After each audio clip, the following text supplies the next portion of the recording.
I call to order this King George County Board of Supervisors CARES Act work session. Do we have anybody in the audience who would like to give public comment?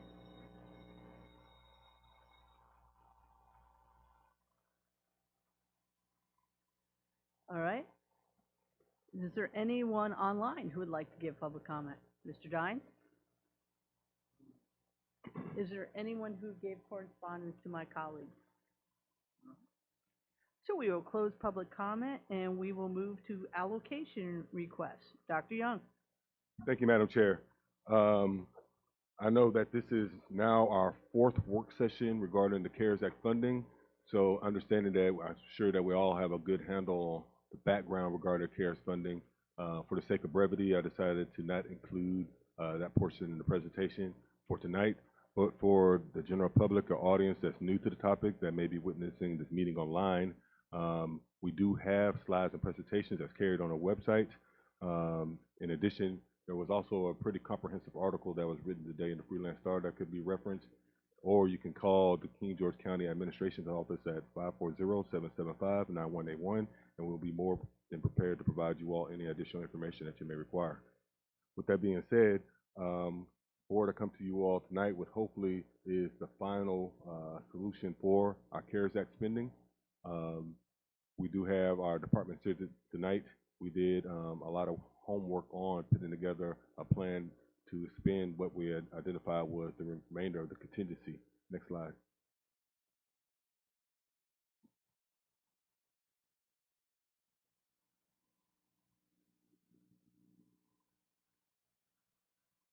If you'll reference your board packet under the third slide, you'll see that we have total funding, which is $804,505. That was the remaining contingency as a result of the board's approval of the spend plan at work session number 3. With that understanding, we put together a plan that was presented by the directors, and just like in the CIP, we had the county administrator cuts that were made to it, and we came to a recommendation of $375,403 to be allocated to department request. And then that left a remaining balance of slightly over $429,000. So I'd recommend that $379,102 be dedicated to public safety salaries, and we maintain a contingency balance of $50,000 for any unforeseen expenses. Next slide. We'll now turn it over to the department directors with the request. The first in the queue will be Heather Hall from Community Development.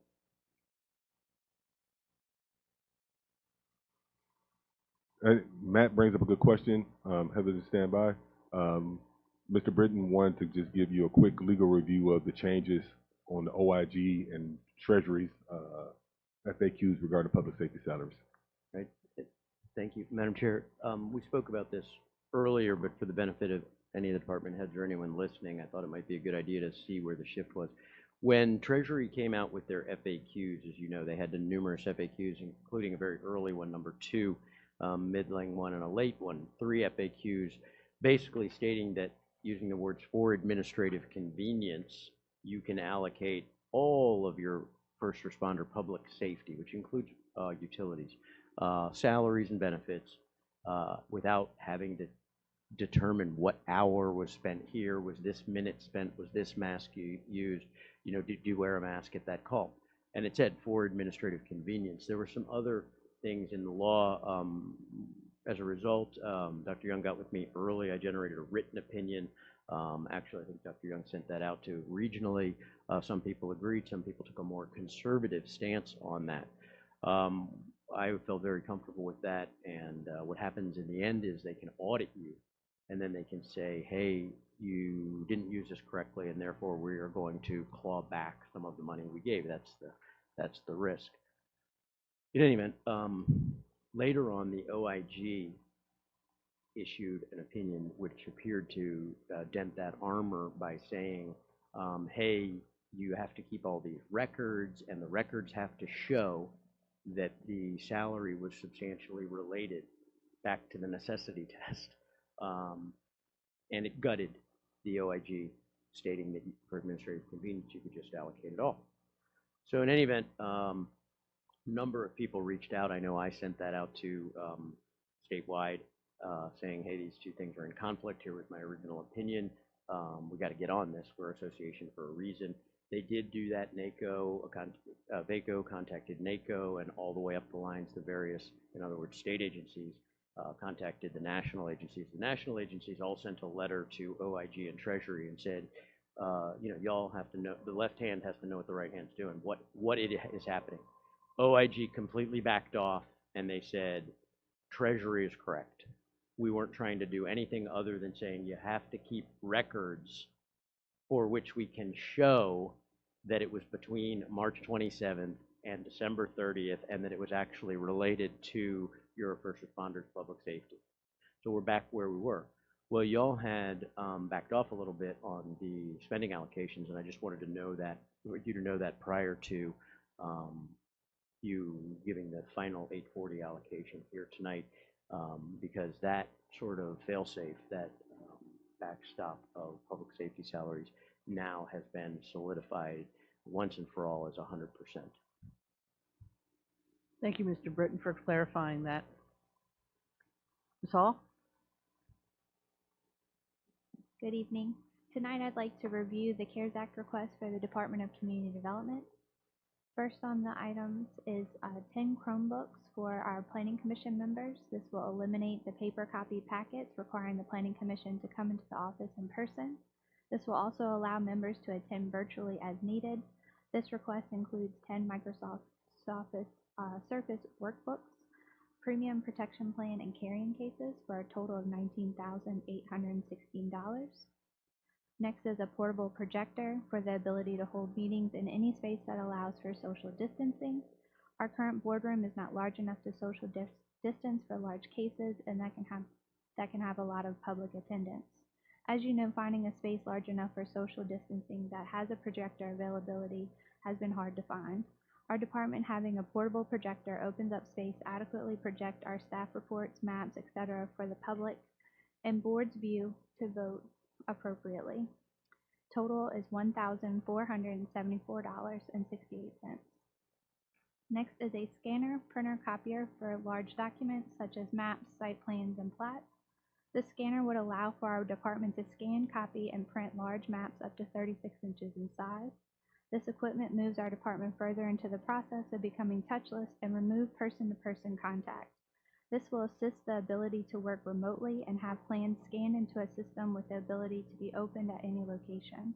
This will also include the Planning Commission and Board of Supervisors packets that often include a large set of plans, such as the site plan, generalized development plans, and surveys, for a total of $8,531.15.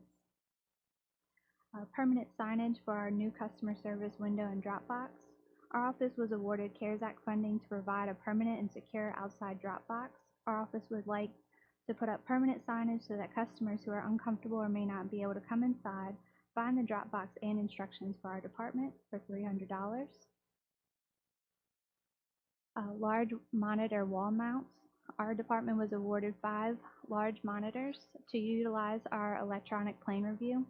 Our office did not anticipate the amount of space those monitors would remove from our desk. Wall mounts for these monitors allow the plan reviewer to utilize extra desktop space, move the monitor around for optimum review angles, and the mounts will still allow the plan reviewer to remove the monitor should they need to create a home office. Because our offices are built with metal studs, extra support and backing is required. So that total is $400. With public hearing advertisements,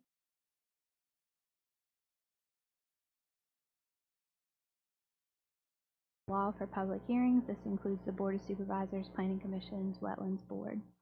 The paper charges by the size of the ad and the additional verbiage regarding social distancing, encouraging online participation, etc., and for COVID has at times tripled the cost to advertise.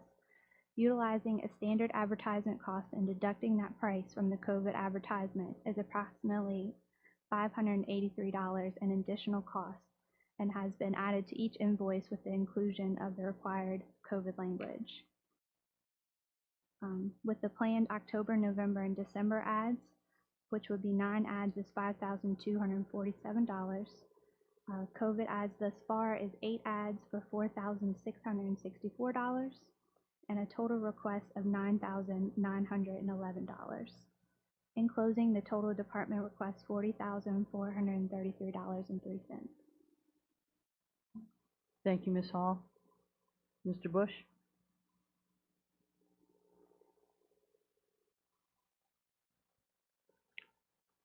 I'm going to defer to administration's analysis of this, and I support and tell me if I'm reading this correct, Dr. Young, please. $19,142. Now, this figure, is that what was used to come up with your overall, the third slide that we opened up with? Department expenditures, $375,403. Is that number based off of your figures at the bottom of the spreadsheet? Yes, sir, that's correct. It's based off of CEO recommendation. So if we add anything in addition to what you have on here, that money will come from the public safety allocation that we have. Yes, sir. Okay, so again, I'm going to go ahead and I support administration's cut and what they've indicated on here. Thank you. Mr. Granger? Yes, ma'am. Ms. Hall, I see for the public hearing advertisements, the cost line item shows $15,220, and the allocation shows $9,911. What's the reason for the delta on those two, or is it just a misprint? Originally, I had asked for the cost of the entire advertisement, but after the legal review, they felt that it was more appropriate that we only include the cost of that additional COVID text. So that's why I took the average and pulled out the difference of what COVID text cost. That makes sense. Has the Planning Commission, have any of the members of the Planning Commission shown concern with coming in to pick up their packets and things along those lines? We do have some that we have to mail them, Okay. but as far as that being different for COVID, not necessarily. Okay, I'm going to ask you, my next question, I guess, would be, would you still continue to print up all the materials if they had the digital versions available as well? Or would you expect them to just use the digital? We emailed all of the Planning Commission members, those who utilize their personal computers. However, only one of those members actually bring the computers to the meeting. Therefore, we are still having to make those paper copies. Okay. I was just wondering if there would have been a cost savings to going all digital, but it sounds like it would still be digital. At this point, it would be digital and physical. Well, if they had Chromebooks to bring to the meeting, then we would not have to print them. I think I misunderstood your question. Okay. So if we were awarded the Chromebook funding, then that would remove the requirement to have that paper copy. Okay, I'm going to now ask, and I know this is going to be off the cuff, and I apologize for putting you on the spotlight like this, and you might not have the information. Do you know what kind of cost savings that would see in regards to the physical creation of those documents? Because I know some of those plans can be pretty elaborate, and there's a lot of paper, and some of them are very large print ones, and so I'm just curious to know what the return on investment might be on something like this as well. The exact cost, I can't say. I do know that I've received complaints from the applicants that are having to provide 10 to 12 copies of those large plans from their engineers. It is very expensive, to a couple $100, as well as our staff reports and the packets sometimes can be a rather thick document. Almost a ream of paper is probably being used at some of our extreme cases. Personally, I think I like the idea of going digital. So if the idea would be to maybe remove the print part, I would be willing to entertain this if the rest of the board would be willing to entertain it. But I'll leave it to my colleagues to make that decision as well, obviously. One question with that, Mr. Dines, are those the Chromebooks that we just got, the Board of Supervisors? Are they the same? Yes, ma'am. That quote is for the Surface Pros that you all received recently. Is there a cheaper option that would still allow that to go all digital but not as be the same? since they probably don't use them in the same manner that we do. Yes, Madam Chair. As a matter of fact, the actual one that she asked for in the beginning, Ms. Hall asked for are Chromebooks. Chromebooks are a little bit less expensive. They're not as reliable in the long run, but they are less expensive. If we could get a smaller model of a different type, that would be less than the Surface Pros. Do you have a possible cost of the amount that she, is 10, correct? 10? Yes, ma'am. I don't right here with me, but I could get one. Okay, thank you. You're welcome. Ms. Kupka? Thank you, Madam Chair. I, too, had the same question you did about the Planning Commission issue, and I agree. If you could come up with an estimate for us, realizing that the Planning Commission does only meet once a month, so they may not need something quite as durable as we do. I mean, we meet twice monthly for the formal meeting and typically have 3 or 4 other meetings per month, so I can appreciate wanting something more durable for us, but I would like to give them the option if it is a possibility, if we could get an estimate on that. And then the second question is for Ms. Hall. With regard to your scanner, printer, copier, are funds available in your department's budget for a maintenance contract for that scanner copier? Because I know just from having worked in the schools for a number of years, typically copiers you have maintenance contracts for, so that when they break down, someone is on call and you can call to get them repaired pretty quickly. So that would be my big concern with that is, are funds available that separately from the CARES Act funds, because that ability to use them would expire December 30th. But do you have funds that could support that so that we could make sure that if it goes down, we can get it back up and running? So I had that same question with Kyle Conboy, our GIS. He currently has a printer, not a scanner, and he has not utilized that service. So we didn't include it here in our quote. I do believe it comes with a warranty of 3 years. However, an annual maintenance similar to what we have for our copy machine, et cetera, is not something that we have included. So could you follow up and provide us some information about that and what it would cost? I don't have a problem with this item at this work session, but if you could find out how much it would cost so that we could figure out if we can find it from somewhere else to support that. Absolutely. Thank you very much. Thank you. Thank you. Mr. Stonehill?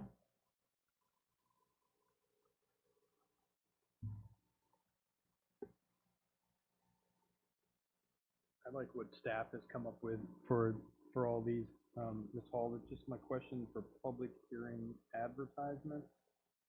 What was that again? I mean, that was stuff that you were going to do anyways, right? How is that? So our ads are COVID-related? required, but with the new ads, I'm not sure if you've looked at one, but they now have COVID-19 language in regards to social distancing, taking temperatures at the front desk, the links for the virtual attendance. That, because the paper charges by the size of the ad, has made our ad much larger and therefore much more expensive. I gotcha. Okay, so it's the cost of the newspaper ad going from a little one to a much bigger one Yes, sir. for our whole page.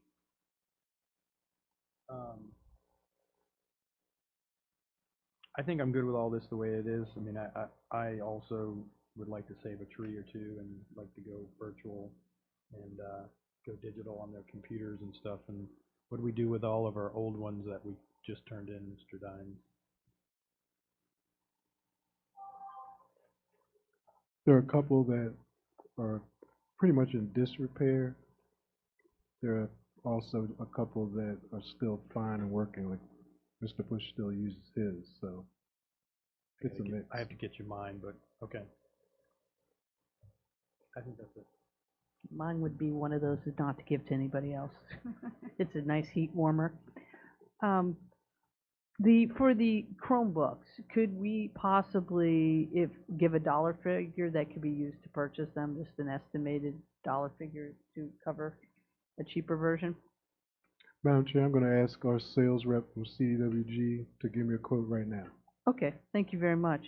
And for the scanner, I know why that's important for someone who was scanning all those old yearbooks that were very large, and we do not have a scanner in the county that can scan large documents. We have one at the courthouse, but you actually have to scan it in the machine, and that would ruin the documents that the planning commission has, so they don't have a flatbed scanner that can scan large documents, correct, Ms. Hall? That's correct. So I'm all for saving a tree, because those plans are quite large, and I'm sure that paper is quite expensive. Mr. Bush? Thank you, Madam Chair. If I can come back some things, because there was pretty insightful discussion.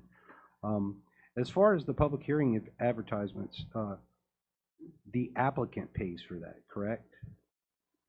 So all of our fee schedule for a rezoning, a special exception, the cost of an advertisement is built into that fee. However, as I stated before, that fee has almost tripled in price now. So we are well over our budget for our advertising fees.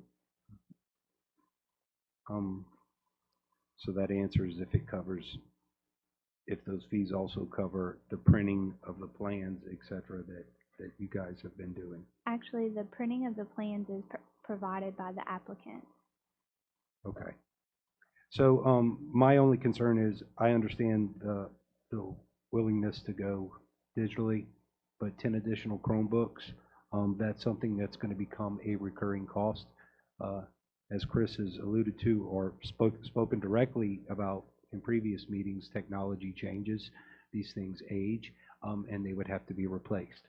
So if we're doing a lump sum of 10 Chromebooks or whatever y'all wind up going with, at some point in our budget talks, we're going to get hit with 10 Chromebooks. So that's something to consider. As far as I think Kathy just answered my last question with the scanner issue, but my line of thinking was, well, if we're trying to move away from the printing and we're looking at the Chromebooks, could we supplant these costs with what was allocated or set aside for the scanner, printer, copier, and instead of moving forward with that, apply those funds towards Chromebooks or something? But I think Kathy emphasized why the scanner is so important. So, but yeah, I stand by my initial the administrative cut. That's where I'm at. So thank you. Thank you. Ms. Kupka? One more thing, thank you, Madam Chair. Ms. Hall, could you poll your commissioners and determine if provided a Chromebook by the county, how many of them would actually use them and actually commit to bringing them to the meetings? Please. Absolutely. Thank you very much. Yes, ma'am. And, Madam Chair, if I may? Yes. I don't know how we have the format of the meeting set up, but I'm caught on the back end trying to give an explanation on the reason for the declination. The reason why that I declined or recommended a declination of the Chromebooks is because I'm very cautious, and I would advise the board to be cautious about the expansion of the county footprint as far as it comes for laptops and digital, because it comes with a myriad of problems that it's just more than just on paper. Like Mr. Bush said, it becomes a recurring cost. Then there's the logistics on, the planning commission is pretty stable, but say if there was another committee where as you all know, we have members coming, members going, members coming, members going, then we have the logistics of trying to get county property back. Then we also have, people now have access to the Chrome books and everything like that, and I'm not sure if you all attend now, they're gonna have access to the county network or not, but they don't have to abide by, or they could, but I don't know what kind of force-up function we'd have over them, not access pornography, not access scrupulous websites that could potentially compromise the county's network. Whereas an employee, well, there's disciplinary action to be taken, but what disciplinary action can you take against a volunteer? So I just have concerns about potentially compromising our network, potentially losing control over county procured technology. And I just felt that, hey, it's best that if we're going to go paperless, which is what I believe the board is trying to achieve, well, the scanner addresses that. The plans are scanned, they're sent to the PC member via email, and they have access to the plans. The Chromebook is just one more additional layer, but that doesn't achieve the paperless the scanner does. And I told Heather, well, then yeah, we'll go with the scanner and we'll make it digital, but we'll make it incumbent upon the volunteer to utilize their own technology to access it, like they would any other email. Mr. Giants? Dr. Young is in his cybersecurity mode, and I'm 100% behind him on that. But they use the Google Suite, I believe, right, for their. Yes, we just signed them up for the Google Suite. So at least that is self-contained. They don't have to necessarily come through to our network. We just have to be cognizant of thumb drives and things like that passing through, like if they ever pass them through to your staff or something. But your point is well taken. But I think the main thing originally was they had wanted emails from the county. And so that's something, like you said, it's really hard to manage people that leave and show up and, you know, make sure that they have the best practices for the security when they're not under the government's, you know, our realm. So Chris, isn't that alleviated with using the Google Suite? As the administrator of that, I have control over their accounts. yes, you would, 100%. And it doesn't touch our network at all. Yes. Yeah, so that's why the Google Suite's the best way to go. Yes, sir. Mr. Granger? So I'm just going to ask Dr. Young, I see that there's the $50,000 contingency. I assume that's for things that come along the way. Let's pretend we get to December 15th and it's still all there. I would imagine we would intend to maybe try to spend those dollars, or at some point, on probably public safety would be where we would end up putting those dollars to, would be my logical guess. So is that a correct assumption? Yes, sir. Okay, so I'm just going to ask, I think those are some pertinent points that Dr. Young and Mr. Dines and Ms. Hall have talked about, and I think cybersecurity is something very important, especially seeing how the schools had some challenges. So I wouldn't refute those concerns. So I just say maybe we should think about it a little bit. Maybe try to get a quote, and then we could look as we come along a little further. And if Ms. Hall could reach out to the board members, and if there isn't even an interest from them to use them, that makes it really easy, because then you're like, okay, well then it's moot. But maybe we can talk about it a little bit later, and if there is funds, we could then at that point use some of those contingencies a little bit further down the road. Go ahead, Mr. Brent. If I could follow up on what Mr. Granger was saying, and this is the opposite side of cyber and privacy. The downside, because I've been an advocate for providing every single person an email address and a county electronic device, whether it be a Chromebook or for the exact same reason as Chris and Dr. Young are talking about, but coming from the opposite direction, which is when he gives them a device, it is a device set up with the security that he puts on it. Not that they didn't pay for their $99 a year, not that you know, their kid erased when they were downloading whatever Civ 10 because they couldn't fit anymore, and they're like, oh, I'll just delete some of Dad's gigabytes or whatever, right?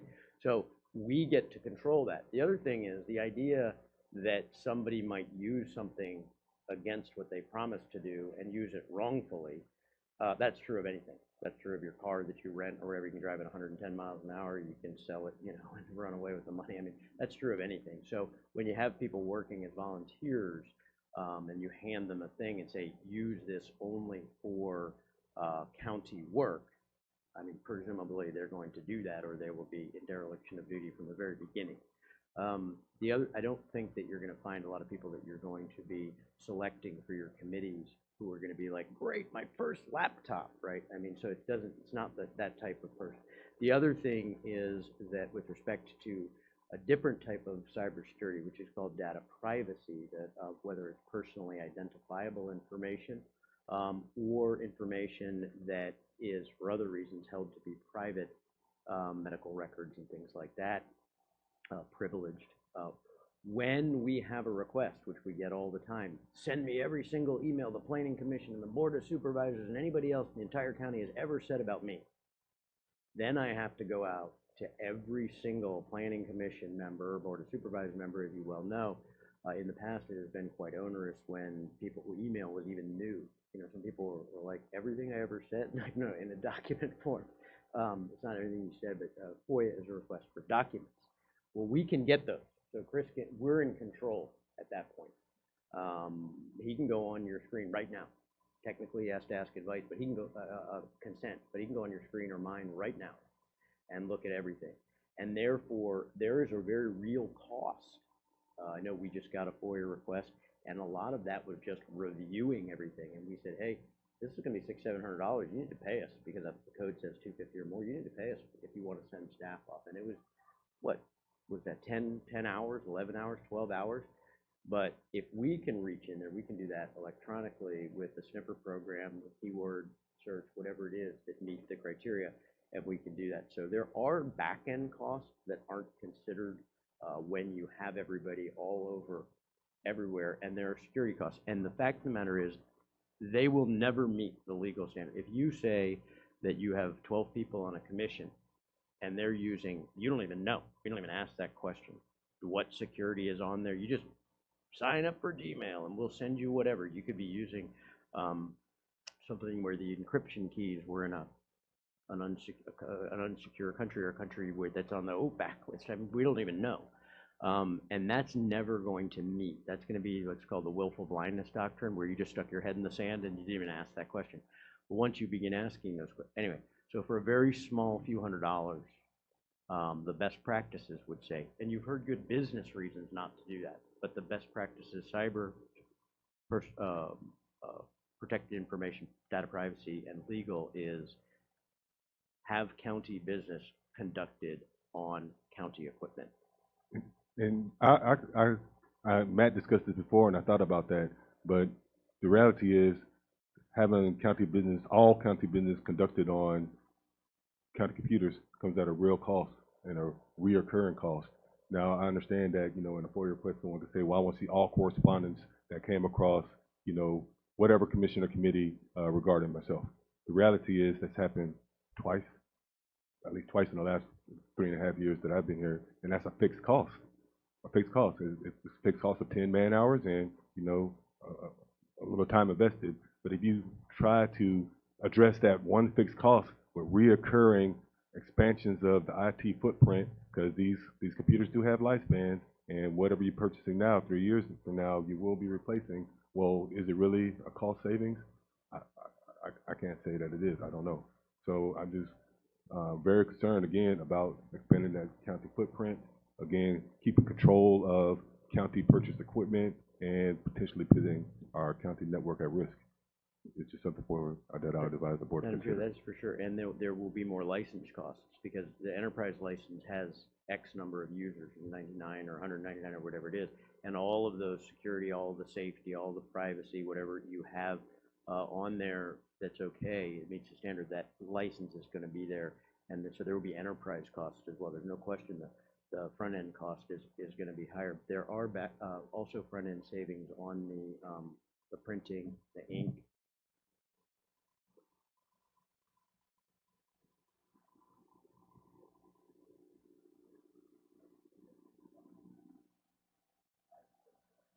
That there is that data privacy in addition to cybersecurity. Ms. Kupka? Thank you, Madam Chair. Dr. Young, thank you very much for your feedback. I do appreciate your concerns. And Mr. Britton, thank you very much for your advice. I would still like to have staff move forward with bringing us some more information about this, because while I'm not comfortable funding it tonight, I would like more information so that, as Mr. Granger said, we can have a more informed discussion in the future. Thank you.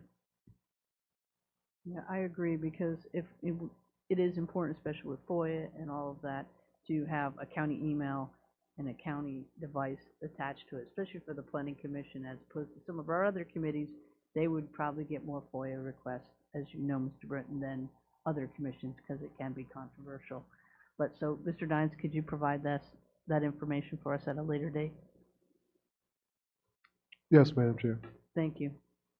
Mr. Bush, did you have another question? And then Mr. Granger? So, as far as what we're doing here tonight, are we going ahead and identifying what we need to obligate as of tonight, and then we're Mhm. gonna revisit? Okay, thank you. Mr. Granger? Was you saying, do we want to do, as we've done in the past, make a motion for each department? Yes. Okay. That's what I was gonna suggest. Okay. Would you like to make it for I, this one? unless someone else has some, okay. You'd like to do that, go right ahead. Oh, I do love it. I move to approve the Community Development CARES Act request as presented. Second. Any further discussion? All those in favor say aye. Aye. Aye. Any nays? Chair votes aye, motion carries. Thank you, Ms. Hall. Thank you. Next up is Parks and Recreation.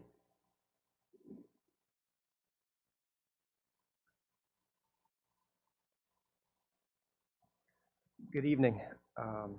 Tonight I bring a handful of requests. We are looking to upgrade the hand dryers at Barnstable Park. We believe those to be original equipment from 1988, and be able to upgrade those to the accelerator type hand dryers that take 8 seconds at a cost of $1,000. Similarly, we would like to install those at the Citizen Center and at Sealston Park. Both of those use paper towels, and so they have touch points. In addition to the cost savings of not having to buy the paper towels, but the touch point is the concern for COVID. So that would be $2,000 to purchase the 4 hand dryers at those 2 locations, and then not being sure on the electrical cost to make sure we have electricity in the right spot. I've budgeted an additional $3,000, but I anticipate that to be lower than that. We seem to be the department that has canopy tents and have become very popular. And so we use the KD canopy tents, which are much higher quality. We used a couple of them a couple weeks ago at the Roseland property. Those 2 canopies date back 10 and 15 years. But with KD canopy, you can replace parts. We have loaned them to the schools this summer when they did their shot clinic for, I believe it was DTAP, for the kids in 7th grade. They borrowed our tents. Social Services has reached out to us to use them for their Thanksgiving meals program, which typically they do out of a church, but they are anticipating doing that outside because of COVID. They've already reached out to us to use our tents. And so our tents are seeing more and more use and becoming more and more popular. So we're looking to replace, hopefully add 2 additional 10 by 10s and 2 10 by 20s to our inventory. In addition, there may be needs for voting, not knowing where that is, but we are the go-to folks when it comes to tents. We added last time, General Properties came and asked about 2 backpack electrostatic cleaners for when if we were to have an outbreak in an office. We are currently working our way back into school buildings. Karate has been approved to go back into the old King George Elementary School or school board building cafeteria, and it is our hope that wrestling will be approved to go back into the VOTEC building. But in order to make sure we are meeting the needs of those buildings and cleaning them, we'd like to get the handheld electrostatic cleaners for those 2 facilities. And in addition, we have been in the Quonset hut. Those range about $700 a piece. So we're asking for $2,000 there. Those are all items. And then our final item is Virtual Learning Center. Not knowing where the school board is going to take us, going into blended learning. At least will be blended learning. We still have opportunity to allow 25 students in our facility. It is a cost of $200 a week to cover those children. So looking to cover the rest of this calendar year would be $50,000 to allow us to have 25 spots. To date, we're doing just county employees. What we're offering now, proposing now, is to do 25 students, first come, first serve, amongst county employees or county residents. All right, thank you. Mr. Bush?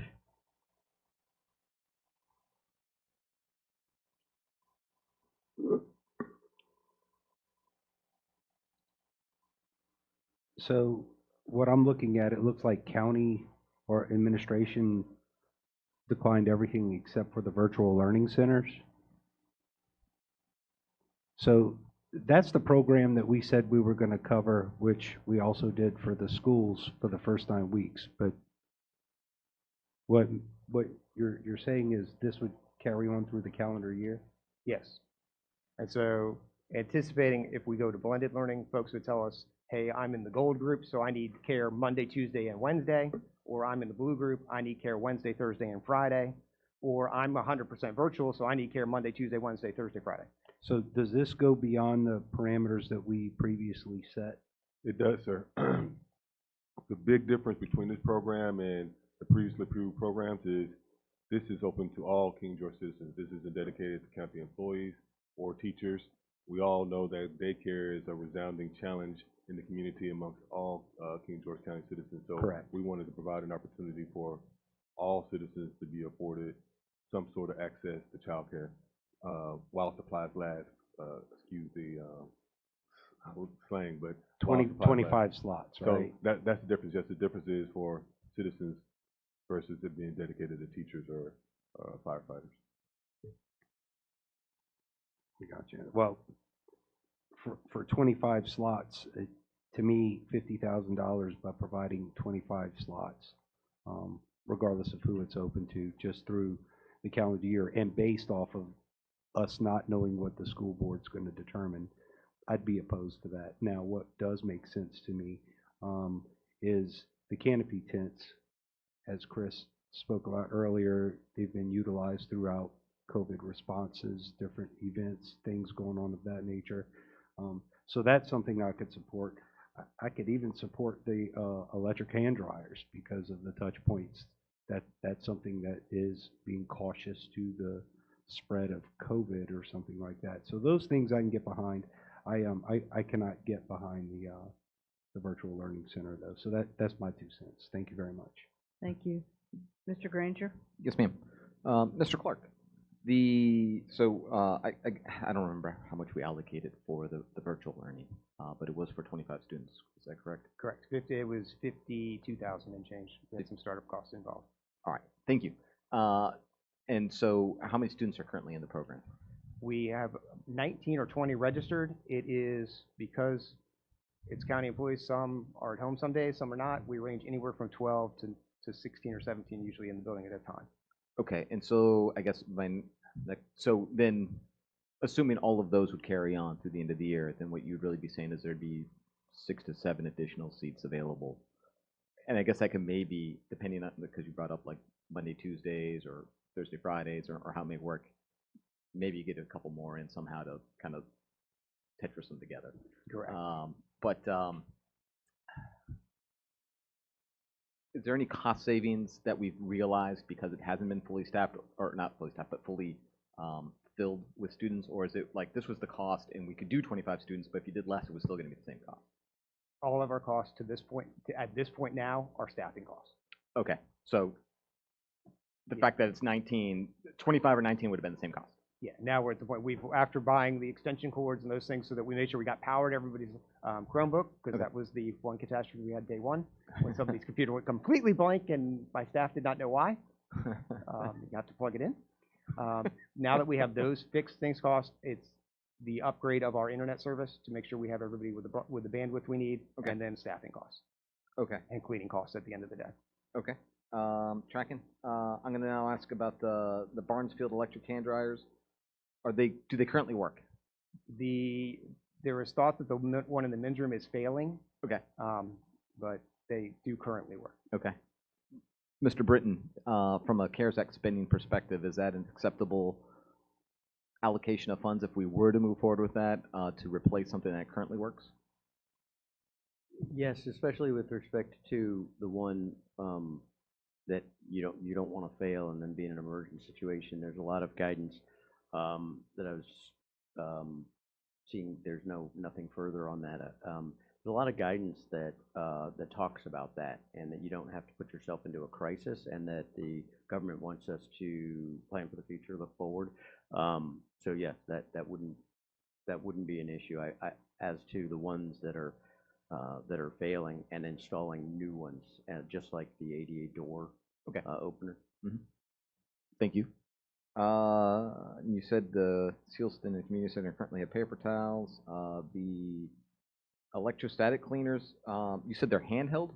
Is that what it? Yes. So do you have electrostatic cleaners currently? We do not. The county is in the process of purchasing 2 for general properties to use for in the event of an outbreak, the backpack style. But now we are mopping and spraying and doing everything by hand at this point. in the canopy tents, w- w- so you said there's increased use.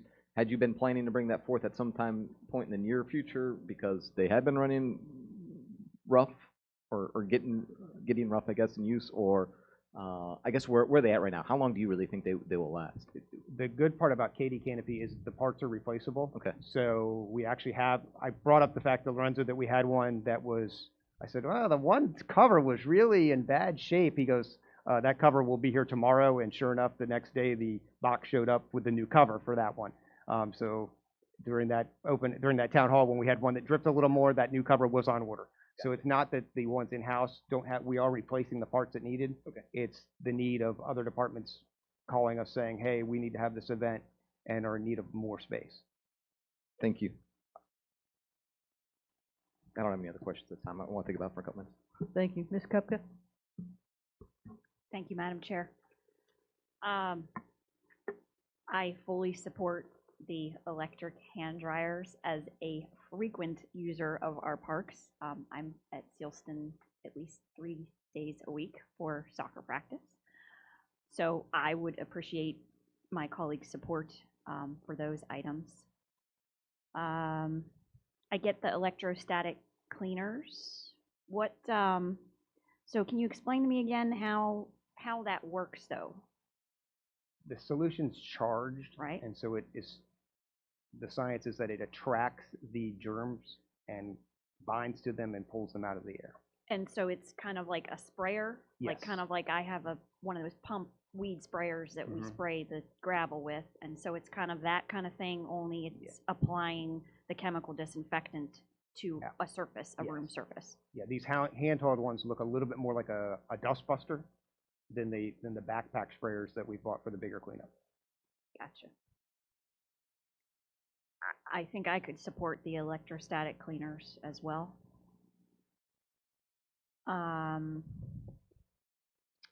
You said the canopy tents have been used by the schools for an outdoor shot clinic, is that correct? Correct. That was, And I believe, in late July, early the August. TDAP Yeah, for the 6th grade school entry? Yeah, the Raising Seventh. And I Rising know Seventh Graders. that's something that historically the schools have offered in the school building, in their health clinic. I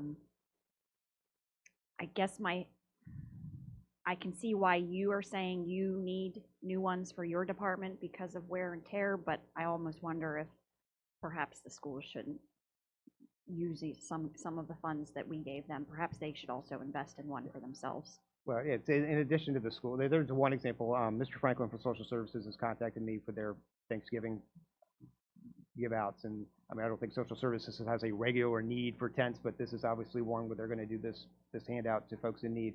And they typically do that as an indoor setting. They're going to need to do that outdoors. I am sure that as soon as you tell the county departments that we have more tents and can help them, we are the easy ones to call, and we have You're going places to to be store them. put to use. Okay. Okay, I could see that. Virtual Learning Center, would that continue in your building next Correct. door? So Yes. that's exclusively in your building next door? And Which- you said most of the costs at this point are staff costs? Fixed cost, staff, electricity, cleaning. Yeah, okay. I don't have any other questions. Thank you. Mr. Stonehill?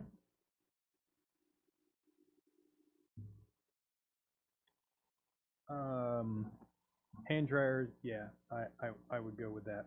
I've been into a couple of those bathrooms where paper towels are just all over everywhere. Toilets are plugged up, all that kind of stuff with paper towels. So those two I would definitely go with. The tents, I would be inclined to go with the tents as well. I mean, I know everybody's trying to get outside and you know, those are going to be much needed. Here we are getting ready to get into fall and rainy season as well.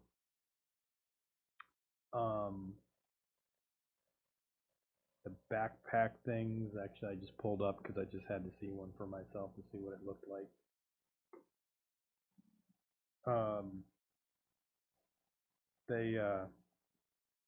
I would be inclined to go with that as well. I mean, I think that looks fair, and at least what I read about it, it looks like it certainly disinfects a room quite a bit.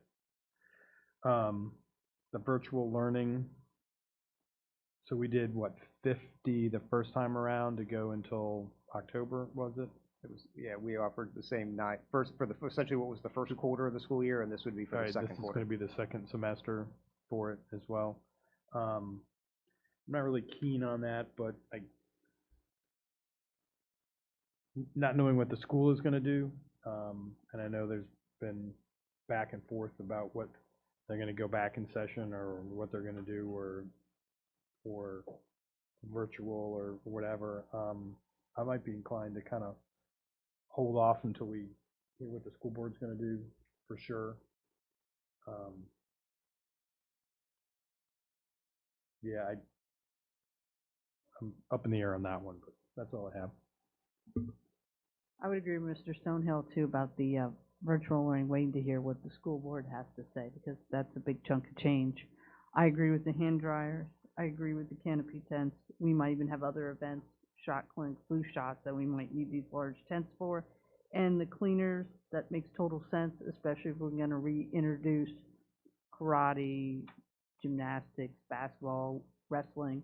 You're gonna need to clean those areas, and this would probably even cut down on staff time because it wouldn't take as long to clean those surfaces. So I would be in support of those.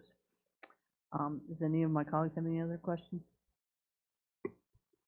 Go ahead, Mr. Bush. So based on everybody's comments, it kind of sounds like we're on hold on the virtual learning centers. I think everybody was pretty much in line with the hand dryers and the canopy tents. I personally am not a fan of the electrostatic cleaners, but for sake of debate, if my colleagues want to do that, I can go along with that, and we can get Parks and Rec, get their funding in line.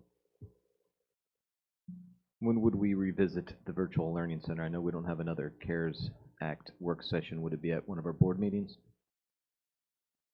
Dr. Young? Yes, sir. Yeah, any other remaining discussions regarding CARES Act? I think we're to a point where we can entertain it as an action item. Would we be able to have, I anticipate the schools will be making a decision, is it the Monday, correct? 28th? Thank you. So could we maybe have a discussion point on our next board meeting? Yeah, To so just that would be October have that, 6th. So we that just put a discussion based off placeholder. what they say, assuming they make a decision. We can put a placeholder there for that in our agenda. Thank you. Mr. Granger? You're the motion man. Okay. I move to approve the Barnesfield electric hand dryers, community center and Sealstone electric hand dryers, the canopy tents, and the electrostatic cleaners line items for a total of $12,000 from the Parks and Rec request for CARES Act funding. Second. Any further discussion? All those in favor say aye. Aye. Aye. Any nays? Chair votes aye. Motion carries. Thank you, Mr. Clark. Thank you very much. Now we're at the clerk of the courts. Thank you, Madam Chair. Vic will not be joining us tonight. He's not feeling well, so he asked for us to cover for him. And I am pulling up his request now.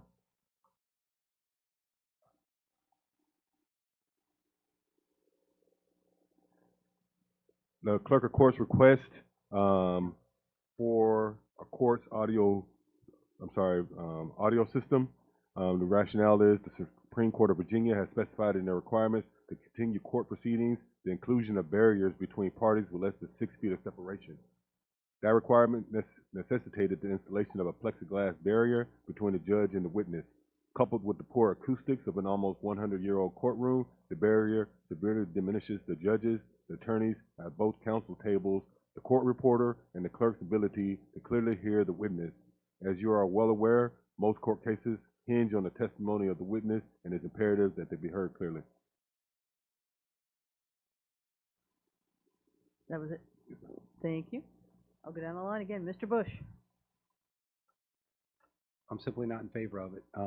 Initially, I was looking at it that maybe this wasn't COVID related. However, by the description that Dr. Young just conveyed with the barriers, it does sound COVID related now because of those barriers are in place.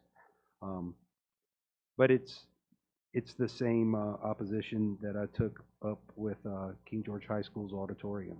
We're doing improvements to a building, at least with the auditorium.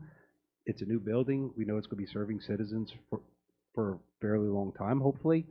The courthouse, that's not the case. We're looking to build a new courthouse now. We've already moved forward with starting that process. So this sizable investment into that, I'm not in support of. That's just where I stand. And Madam Chair, if I may, because I gave the rationale, but Vic did provide more talking points if the board had concerns. And one of the concerns he anticipated would be the concern that this old building is already planned to be replaced. He said that I think the court would be more than justified by the benefit it would provide the Commonwealth and the court. One could argue that we should wait for the new courthouse before sinking money into a sound system. My answer is our issue exists now. The consequences of not having decipherable sound are happening now in cases before the court and will continue until a professional solution is provided. So I would rebut that with, we've been going through this for what, 7, 8 months now, something like that. So at what point do we look and say, when are we going to get back to normal? Right now we're making accommodations, making significant investment into establishing a new normal. That's not the goal. The goal is to get back to normal. And from everything that I've seen, the numbers of hospitalizations are going down. But I'm not going to debate COVID tonight. But I understand what he's saying. But hopefully that's not how it's always going to be. And if they're going to put in a new sound system, you know, into an old building, how long is that plexiglass barrier going to be there? Is it into perpetuity? We don't know. I'm not willing to make that size of, or that sizable investment into something that isn't going to be there long. Now, if we were going to be using the courthouse for the next 5 years or 10 years, then there's a return on investment. But for something it's not going to be used in a courtroom in the near future, I can't support it. So I appreciate his argument. I disagree. Thank you. Mr. Granger? Yeah, I would say I agree a lot with what Jeff had to say about the fact that I want to get back to normal. The only thing I would say, I guess, is it's not the courts who are making this decision to say, hey, let's put the plexiglass up. This is mandated down to them, and so they're trying to deal with the fallout from it. And so it's just, you know, they're just trying to do their job. And so I think it's a little different from that perspective. Other than that, I guess my question would be, I don't know, Dr. Young, if you'll know the answer to this. This sound system, the new courthouse gets built. Could we repurpose that sound system for some other use down the road? I mean, would it, or is it trash? No, I don't think it's fixed. I mean, it'll be affixed, but it's not permanent. I do believe that it does have the capability to be removed and repurposed in the event that we want to repurpose it to another office. And correct me if I'm wrong, Chris. You're exactly right, Dr. Young. The company will probably be, since there can be a sole source, since they provide us with so much equipment already, especially for our new boardroom equipment, it'll be the same company. So what they have will be transportable to another location if you need it. Okay, I appreciate that. With that in mind, I would say let's move forward with it, because I don't feel like if it goes into the courthouse, that's it, it's done. So you know, it at least would have life down the line for some other use. So and I agree with the courts need this in order to just do their job and function. So I think we should move forward with it. Thank you. Ms. Kupka? Thank you, Madam Chair. So, Mr. Grander, thank you for asking that question. That was going to be a question I had. Can it be moved or used elsewhere after? Another question, how long will it take to get this installed? Do we have any idea? Like, if we're going to have a new courthouse in 3 years, like, and this is like 6 months, 8 months out, do we have any idea how long it's going to take to make this happen? It's going to be a rapid turnaround, ma'am. This is something that we're going to get done 30 days, definitely before December 30th. So we're definitely looking at getting this installed rather rapidly, not be a 6-month protracted solution. Okay, thank you. I would note, I get your point, Mr. Bush, but I believe jury trials just restarted in the last month or two. So there maybe wasn't such a need for this since March when things first shut down. But so can I ask Mr. Britton, your opinion, is there legal risk if we do not do this? If we do not provide this equipment, is there any sort of liability that we might face for not having provided this to the courts? Liability, probably not.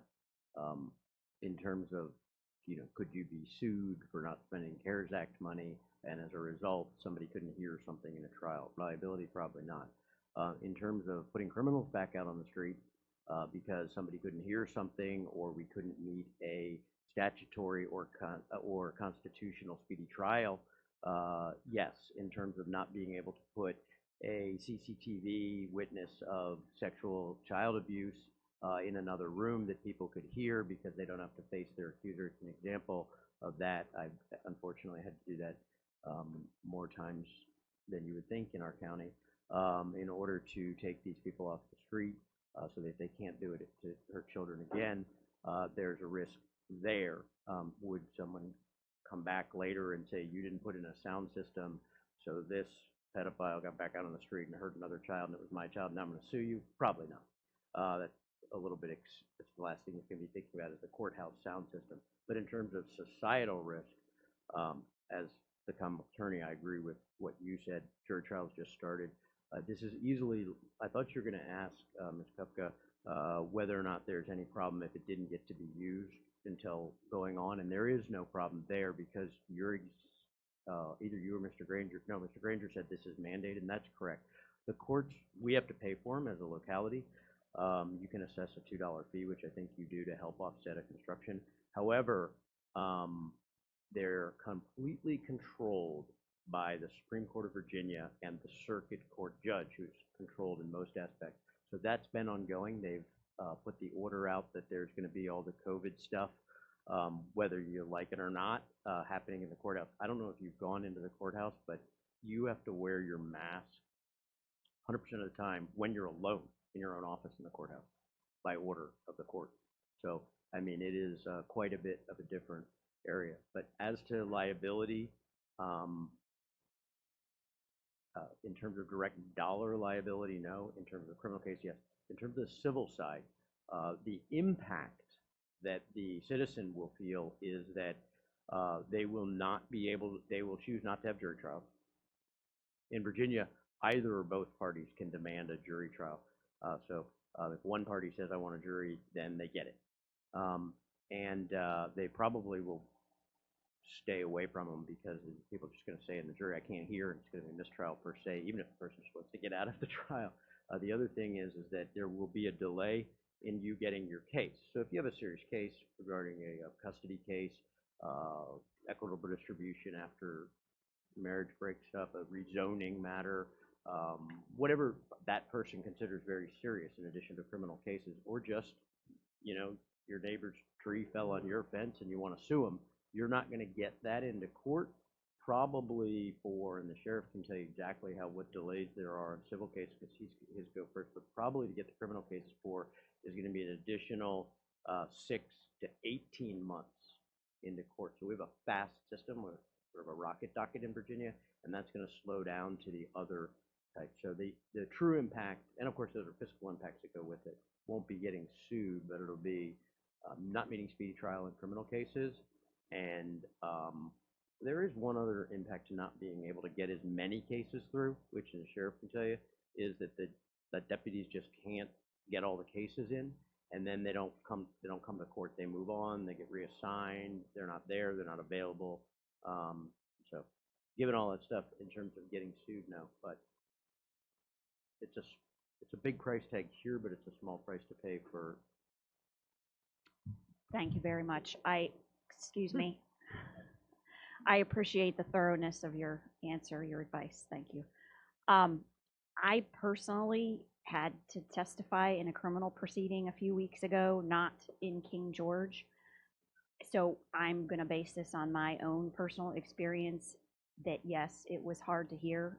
I did ask the judge if there was plexiglass. I did ask him if I could remove my mask, and he did grant me that permission, but everyone else in the courtroom had a mask on, and when I was, being cross-examined, I had a hard time hearing the questions at times, so I can personally see why this would be of value, even though, yeah, it's going into a building that we're gonna be replacing soon, but, so I would just say the same thing I said when we talked about building the new courthouse. This is the place the accused go to hear their punishment or clear their name. It's the place where our victims go to be made whole again, so I fully support the request. Thank you. Thank you. Mr. Stonehill? This is for both courtrooms? Yes, sir, that costs us for 2 courtrooms. Yeah, having been in there plenty of times and dealing with the acoustics myself and witnesses mumbling and not wanting to talk, I don't like putting 60 grand into a building that's, like the rest of you all said, is we're having a new one, but if Mr. Dine says that it's reusable and we can put it elsewhere in another building, that's fine, but I support it totally. That was going to be my question is, could it be removed and brought to the new courthouse or used in another building or another room? So I'm good with it as long as we can reuse it and because we don't know what we're gonna do with the building. It could be remodeled for something totally different. But if we can transport it, move it somewhere else so that we can use it, I'm all for it. Mr. Bush? So does this have some kind of enhancements that this sound system is gonna be better than the current sound system? Because whether you got, there's an audio system in there right now. If plexiglass is up there and it's hard to hear, does it really matter what is providing the audio? Is that really gonna solve it? Because in here, I mean, we just set up speakers and microphones and we can hear. Is there something else that could be done than the acquisition of a brand new audio system? They currently have something in place. Do we know for sure this is the solution to their acoustical issues, or is it the plexiglass being there, the acoustics of the room, and no matter what you have in there, you're going to have the same situation? Mr. Dine? Before Mr. Don responds, but I do want to say, again, Mr. Vick did provide response to that, and I wanted to at least make sure his word was cut out, that he has tried other solutions prior to coming to the board for this request. He said he tried to provide clear audio in court with the use of different high-end Bluetooth speakers. He tried using the sound on the television he purchased for circuit court using forfeiture funds, and he tried a combination of the two, and he said that wasn't able to resolve the problem. That's when he went to Chris with a request for a new solution for CARES Act funding. Thank you, Dr. Young. The thing about the courthouse, I think, is the ceilings, the open ceilings that they have. And I think when you have magnified sound, it's still going to go up into the ceiling away from where the people are at our level to be able to hear. So he was hoping to be able to work around that with the system. I haven't seen every single aspect of what CTSI planned to do, but I'll look that over with Vic and get more involved with that. But I believe it was just totally incoherent, the people trying to respond and the judge trying to hear even what the people were saying.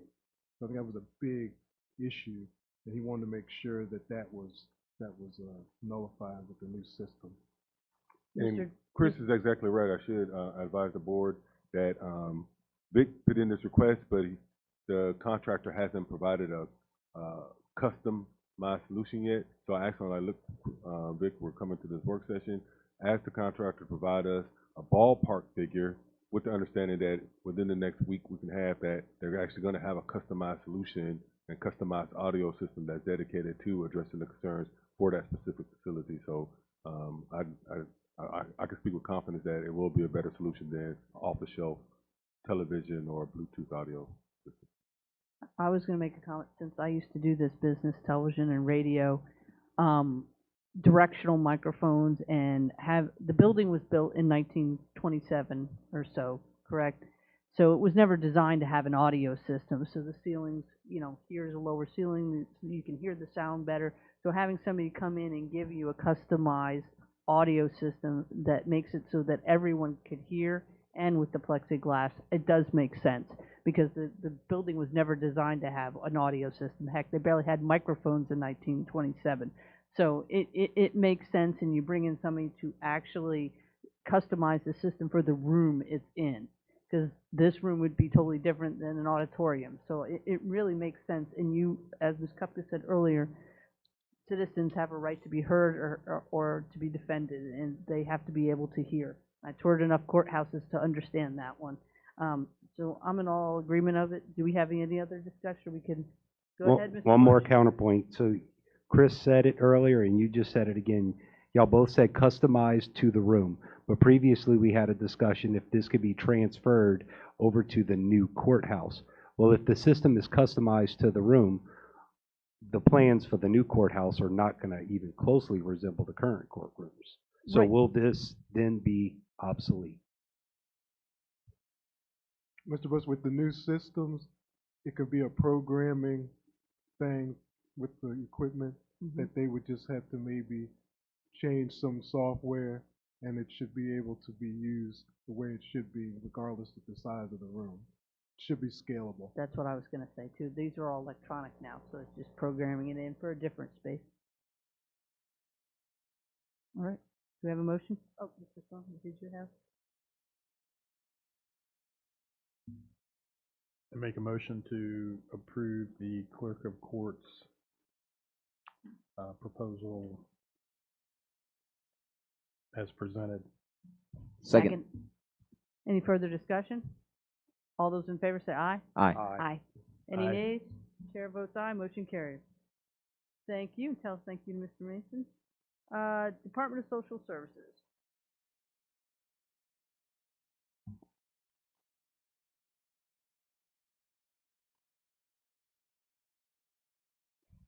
Thank you, Madam Chair.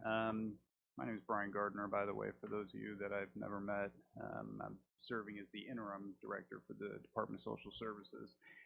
And we would like to request having the conference room in the Social Services building wired up for audio-visual teleconferencing. The reason behind this is really a few different reasons. From an client standpoint, we have had some occasions where, because of COVID, whether it's a family with a foster child or something along those lines, meeting with counselors is an issue. In the past, the counselors would actually come into the building and meet with the families. Family Solutions is one that really jumps to mind that does a lot of work with our foster program. Something like that, it's much more difficult for us to do now, and we really don't have the equipment to have multiple people together in a conference room setting. We just have laptops and cameras on the laptops, essentially.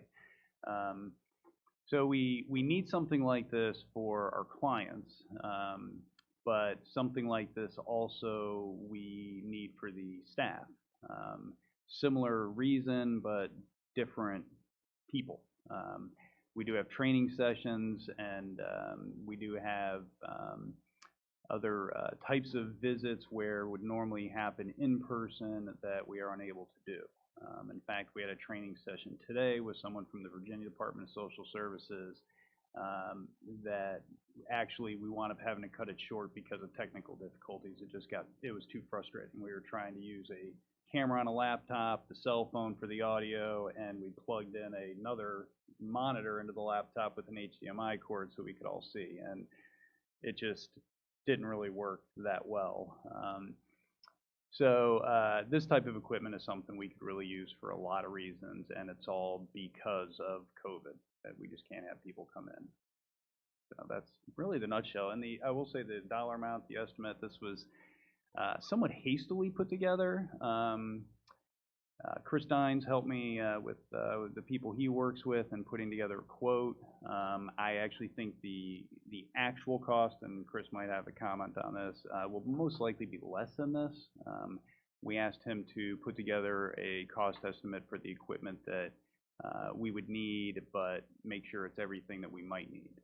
So things like the size of the TV itself might be different than what is in the actual quote. But I don't anticipate we would have to spend more than 18,000 for sure. Thank you. Mr. Bush? Yes, ma'am. I can understand the need for this, but my question is, being the building that they're currently located in is a lease, not a King George owned asset. A lot of the cost, the electric bill, things like that, are reimbursed either from the Fed or the state. I don't know exactly how the budget plays out, but social services has a very wanky budget. So being this would be an enhancement to that facility, is this subject to state, federal reimbursement? And I know that's tricky because these are federal and then state dollars that came to us locally, and we're expending them on a local basis. How does that, I mean, how is that gonna work? Is it expended? Would we possibly be looking at getting reimbursed these dollars? Is that a question for Wilma? It's just something to take into account. Regardless of how that plays out, it doesn't affect my opinion on the matter. So it's not something we have to hash out tonight, but something that we may need to talk to Wilma about the funding of this. Well, that was a question that we had for any of the non-responsible county. It's actually a question I had that Dr. Young and I spoke about the courthouse. And that one actually we're responsible for by statute, because I was concerned about the order from the Supreme Court and say, hey, why didn't the Supreme Court, if they're the ones giving the orders for all this stuff? But it turns out that we are legally responsible. On the DSS side, I don't know. I was trying to think that out earlier, whether or not if there's an expenditure on the facility. I couldn't find a place, Dr. Young may know, where we would be reimbursed through state DSS for that. Well, just to be clear, the equipment would not be attached to the actual building. Like, it wouldn't stay with the building. It's equipment that could easily be moved to another facility. Exactly, and I think that's gonna be a county expenditure, and it's not going to be reimbursed, so there would be no danger of like a double dipping clawback, if that's what you were worried about, or, hey, why aren't they paying this to begin with? In fact, that wouldn't work out because of the clawback provision for us, because if you can't double dip under CARES Act, so if state reimbursed, we'd have to pay back the feds anyway, so this would be county property placed into the DSS building. Mr. Granger? I don't have any further questions. I'd just say nice to meet you, Mr. Gardner. I appreciate appreciate your willingness to serve and acting home, and thank you for coming out tonight. Thank you. Thank you, Madam Chair. I think, Mr. Britton, you answered at the very end, the one question I was going to ask was, who retains property? Who retains the property? Is it, once we buy it, is it the state's property or the county? And you made it very clear that the county retains the property. You could transfer the funds to DSS, but that's not what I'm understanding this year. But you can legally, under CARES Act, transfer the funds to DSS, but then we're going to run into the problem that Mr. Bush brings up. Right. Thank you. And I don't have a problem with the request. Thank you very much for coming out tonight, and it's very nice meeting you. Thank you. Thank you. Mr. Stonehill? So there's nothing in that room now at all? No, Um, there's not even a conference phone in that room. yeah, I don't have a problem with this at all. Yeah, that's crazy that you don't have anything. And like everyone else, thanks for coming out. Thanks for stepping in Absolutely. and filling those shoes while they get things worked out. But yeah, I'm agreeing with it. I'm in agreement, and I want to thank you again for coming and helping us out and serving as our interim director. Appreciate it. Do I have a motion? I move to accept the Department of Social Services CARES Act funding request as presented. Second. Any further discussion? All those in favor say aye. Aye. Aye. Any nays? Chair votes aye. Motion carries. Thank you once again. Thank you. Economic development.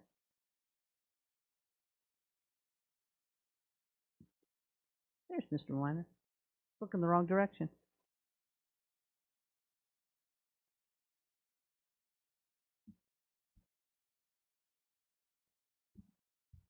Good evening, Madam Chair and members of the board. I'm here to request $54,000 to replenish the King George County Economic Development Authority Small Business CARES Act grant. As you guys may be well aware, we awarded $188,000 in CARES Act money, as well as and rewarding 38 different businesses in the county. As of today, since the grant opened this Tuesday, we received 10 applications totaling $54,000. And from the existing allocation you provided, the EDA was 46,000. So we're currently already over what we were allocated in the beginning. So this is just to replenish. This would bring the total to $300,000 that we would be rewarding the current businesses in King George County. Thank you, Mr. Minor. Mr. Bush? So to me, personally, I think this program is the best thing we've done with CARES Act money. This has been a direct injection into small businesses that have been suffering from the effects of COVID, closures, lack of customers, things of that nature. This is a direct injection into our economy. This is that return on investment that's going to help some of these small businesses that potentially could be going out of business stay afloat a little longer and hopefully wait this thing out. Me personally, I would like to see the request larger for this. I know I've been a stickler for cutting back on some other things, but I believe this is where the true return on investment has come from out of all of our CARES Act funding. That's my personal opinion. So if the board would entertain, I'm not going to throw an arbitrary number out there, but if anybody wants to maybe increase this, I would be on board. Thank you. Mr. Granger? Yes, ma'am. Mr. Minor, so you said that you currently have 10 applications that have come in for a total of 54,000 if they were to all be approved. Yes, sir. And you currently have 46,000, was it, that you had in funds that were left or not expended so far from the first CARES Act allocation? Yes, sir. That's so, correct. okay, so if they were all approved, then you'd still have 46,000 left for additional applications that come in. Yes. Yes. And so businesses that have already applied and received funds, can they reapply and get more funds? No, sir. Okay. Do you think you're going to get enough businesses to expend all of these dollars? Yes, sir. We handed out 25 applications on Tuesday to businesses that did not receive the first round. Okay. I'm not going to say I expect all 25 to apply. However, the good majority of them have so far. So. Okay, so you handed out 25. So of these 10 that came in, were those all from ones you handed out, or I got a little confused. Oh, I apologize. So about half of that 10 were from the ones that we handed out directly. Okay. So there's still like another 20 outstanding, roughly, that could come in. Okay. I would be willing to entertain possibly looking at more as well. With the idea, obviously, I know that any non-expended funds would then come back into the county, and then we could reallocate those dollars. Again, as we see fit, but I would leave it to the rest of the board to make. I guess we have 46,000 left, which I guess would be roughly another 8 to 10. Estimate wise, because I know that it has to do with the size of the business, but the amount of dollars that goes out. Yeah, so it's kind of hard to say it's going to be this number exactly. Yeah, yes, sir, and that's sort of the challenge to it, sir. So we received 2 applications this morning that were $10,000 each. Okay. So that's already $20,000. That's knocked off of that 46 from the original allocation. So I don't know if we'll get any more $10,000 grants. Okay. They still have to be rewarded. We still have to vet them and make sure they provide all the proper information. But so far, it looks solid. But it's one of those things. It's rather because anything that we don't have, we're going to have to come back and request it. Mm-hmm. So it's just better to have more upfront and then have it come back to the county rather than having to delay the grant process. I agree with that. So I guess I'll ask this.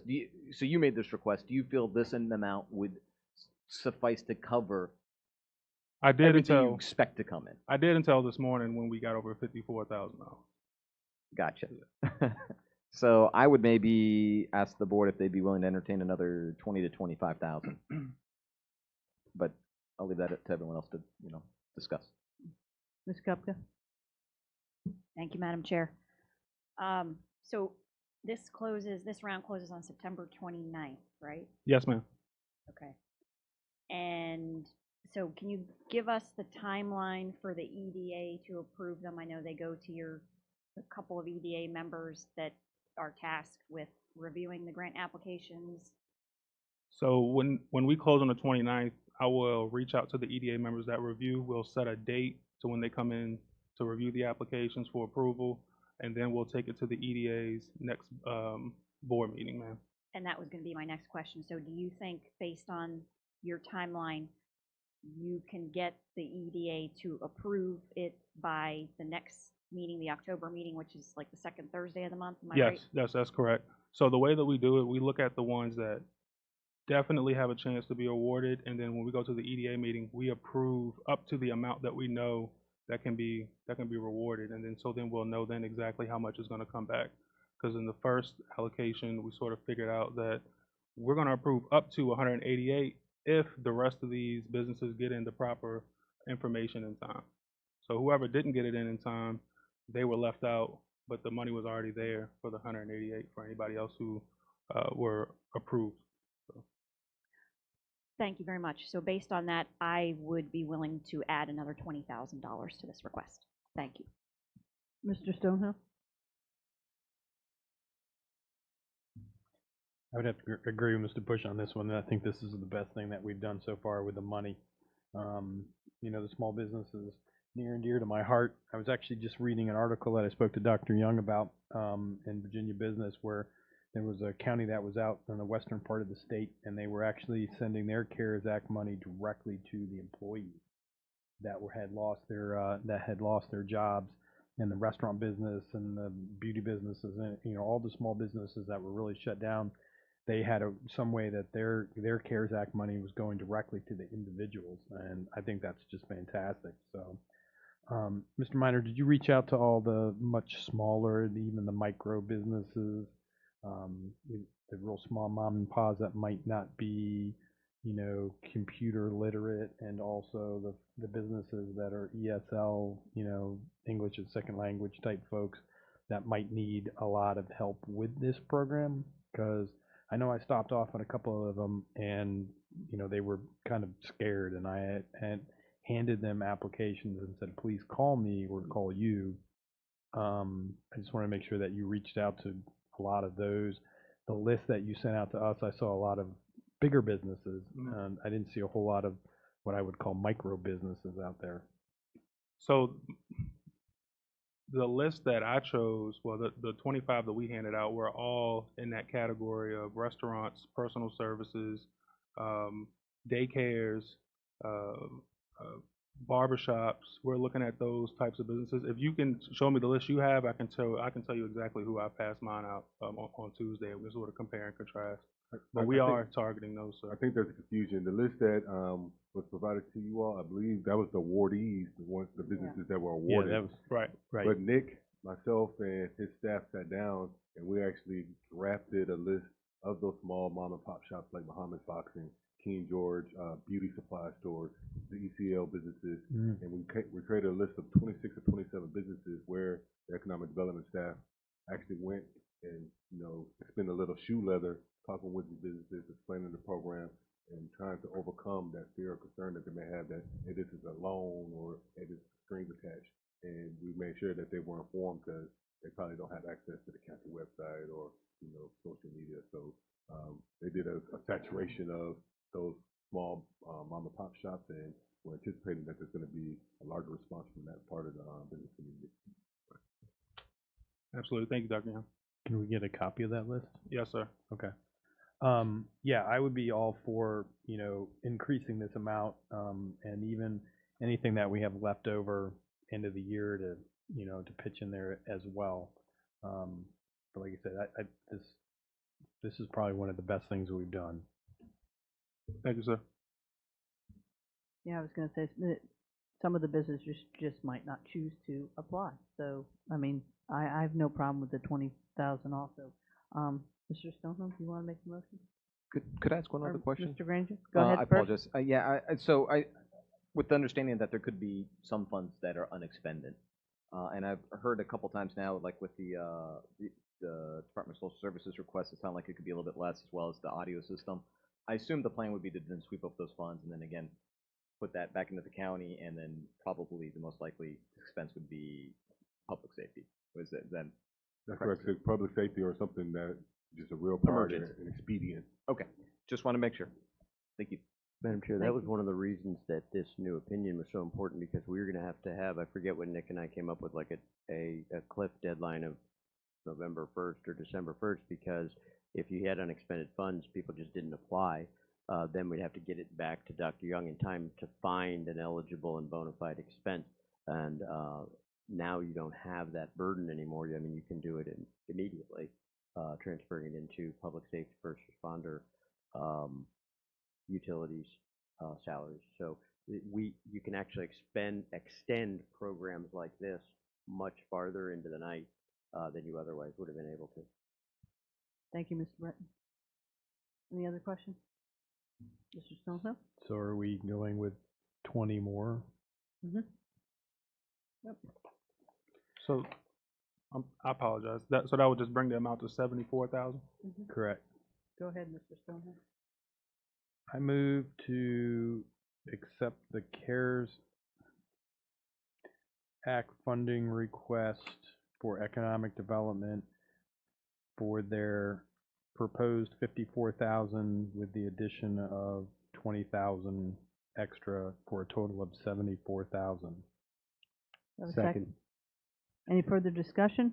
All those in favor say aye. Aye. Any nays? Chair votes aye. Motion carries. Thank you, Mr. Minor. Yep, thank you guys for your support.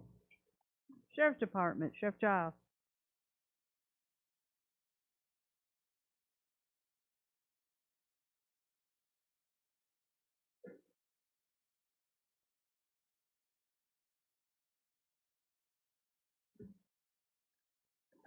Good evening, Madam Chair and the board members. Thank you for allowing me to speak tonight on behalf of the Sheriff's Office and another request for the CARES Act. My first request following under the lines of 3 Panasonic projectors. We have 3 at the office now that are, well, 2 that are non-functional altogether and 1 that is on its way out. These projectors are at the office. We use these for webinars.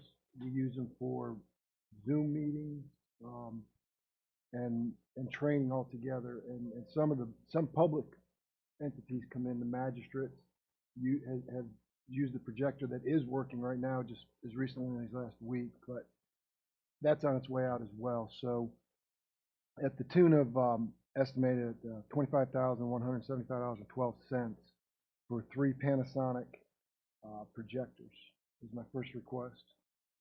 And my second request is a security fence around the Sheriff's Office parking lot. And per the King George County Sheriff's Office responsibility, under the King George Emergency Operation Plan for the pandemic flu, it is providing security for the transportation and or storage of vaccines, antiviral, and other medical supplies if such support is requested. As it stands right now, the Sheriff's Office doesn't have that security in that parking lot. And when these antiviruses and the vaccines come out, there is going to be a need for a secure area to store these vehicles and these entities, and a parking lot, a security fence around there is needed. And I've gone out and I've actually got 2 estimates, and the $25,000 is right in the middle of both of them. So those are my requests, and entertain any questions. Mr. Bush? Thank you, Madam Chair. Sheriff, these seem very reasonable to me. I just have one question about the security fencing. Is this going to be a permanent fixture? Like, this isn't a temporary fencing for a certain time period, right? This is going to be permanent. Okay. Yeah, I fully support Sheriff's request. Thank you. Thank you. Mr. Granger? No questions, but thank you for coming out. Thank you, sir. Mr. Kupka? Thank you, Madam Chair. Thank you, as always, for coming out and explaining the justification to us. I have no issues with your request. Thank you, ma'am. Mr. Stonehill?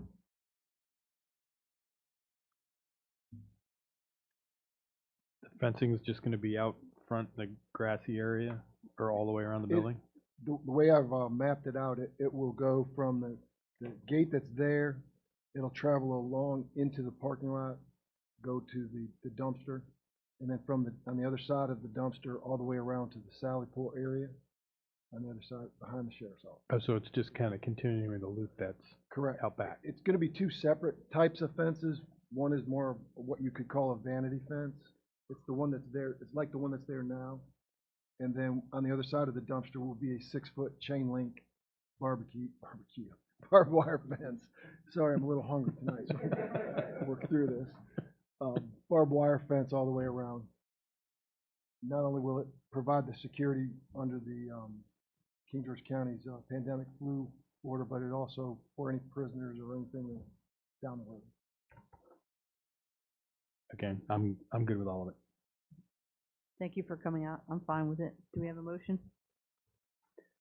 I move to accept the Sheriff's Office CARES Act fund request as presented. Second. Any further discussion? All those in favor say aye. Aye. Aye. Any nays? Chair votes aye. Motion carries. Thank you very much, Sheriff Johnson. Thank you. Thank you. Dr. Young, you're up. Thank you, Madam Chair. These are requests for salary reimbursements for employees that were repurposed to address the COVID-19 pandemic while our public facilities were closed. This request is not for these salaries to be turned over to the administrative budget. Rather, they'll be reimbursed to the general fund. We have Tyler Riedall and Travis Ritt, who are general properties employees. They were originally tasked with or they were hired to be grass cutters for our parks and to conduct maintenance. But when we closed the Rivercomb building and all the public facilities, they were retasked to Rivercomb and the courthouse and dedicated to doing the deep sanitizing and cleaning. And we let the ball fields basically go uncared for throughout the closure of the public facilities. Carrie Ann Pruitt is the financial admin clerk who was originally hired to provide administrative support to the finance department. However, once we had entered into tracking reimbursements for FEMA and then eventually expenditures for the CARES Act, when that funding came, she was repurposed slowly with keeping up with expenditures, maintaining tracking funds, and ensuring that those expenditures and our record keeping were kept intact in the event that we have an audit. She will be departing the finance department soon, and she will be replaced by Lauren Hall, and Lauren Hall will assume those duties. So those salaries represent their salaries from March through December 30th in keeping with the CARES Act compliance and FAQs. All right. Mr. Bush? No questions. Thank you. Mr. Granger? Ms. Kupka? Mr. Stonehill? I don't have any either. Do I have a motion? I move to accept the admin's CARES Act funding request as presented. Second. Any further discussion? All those in favor say aye. Aye. Aye. Any nays? Chair votes aye. Motion carries. Thank you, Dr. Young. Next up is the Service Authority General Manager, Mr. Weekly.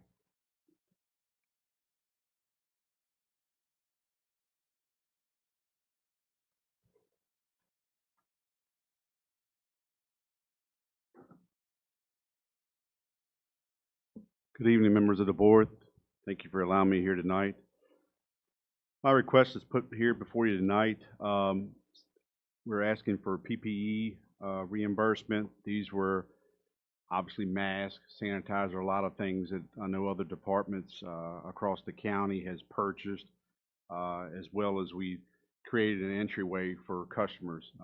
Since we've taken billing out of the finance department, we have a little more customer traffic, so we've created a customer entrance around front, and then a safe area with plexiglass and a door as you come into the office. So that represents the $2,370. So those funds were expended out of office funds, not planned funds, but that's where those expenditures have already occurred. The next two items are chemical related. $3,200 for water chemicals increase. This is not increase on pricing by our chemical provider. This is increase of more chemical use to the increase of water demand we're seeing for folks being home, either with school or children. It's kind of interesting when you look at that. Dahlgren, Hop Yard, the courthouse system is our largest system that covers everything from Comron Road going down to the Sheets as you cross over 301. So those where we're seeing a lot of our chemical increase, but fortunately, we only use one chemical in our water process, that is sodium hypochlorite. Just think of a heavier version of bleach, if you will, for our disinfectant, but we have seen that increase over last year. We're looking at time periods of March to August is the data that I pulled from last year compared to this year. Wastewater, similar. Wastewater is always a higher cost to treat, and we've seen increased flow. There's a couple additional chemicals. It's not like the water side where you just have your chlorine that you're adding. There's some chemical we add to raise alkalinity, pH levels, as well as carbon sources. So that's what the 3,200 and 55,000 represent. It brings the total request of $60,570. I'll be happy to entertain any questions. Thank you, Mr. Bush. My only question would be, since this is the service authority and not King George County proper, would this be a matter of transferring funds to the service authority? Yes. Okay, that's my only question. Thank you very much. Quick, easy answer. Mr. Granger? Same question I have. Thank you for coming out, Mr. Weekly. Ms. Kupka? Thank you very much, Mr. Weekly, for your proposal. And as also a member of the Service Authority Board of Directors, I fully support it. Thank you. Mr. Stonehill? No questions.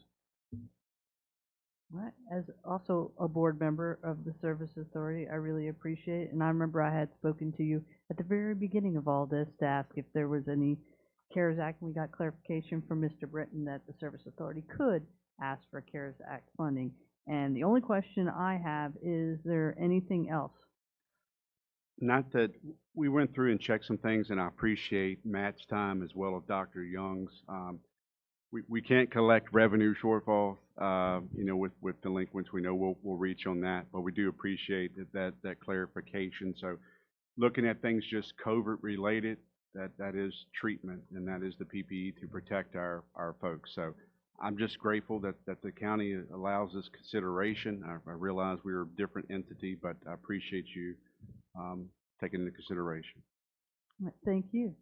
Do I have a motion? Ultimately, Madam Oh, Chair, wait a in the end, you could as well, if you got to that deadline where there was that 50,000, or if there was clawback from Nick's program, you can, utility workers are public safety workers under CARES Act, so you could always just get a blanket justification from Jonathan regarding some salary, and you can put it into that as well. I realize there are two boards now, so that may require some talking, but in the end, that could be a bucket that is 100% covered now under the OIG Treasury Coalesced FAQs. Thank you, Ms. Britton. Mr. Bush, did you have a question? All right, I just need a motion.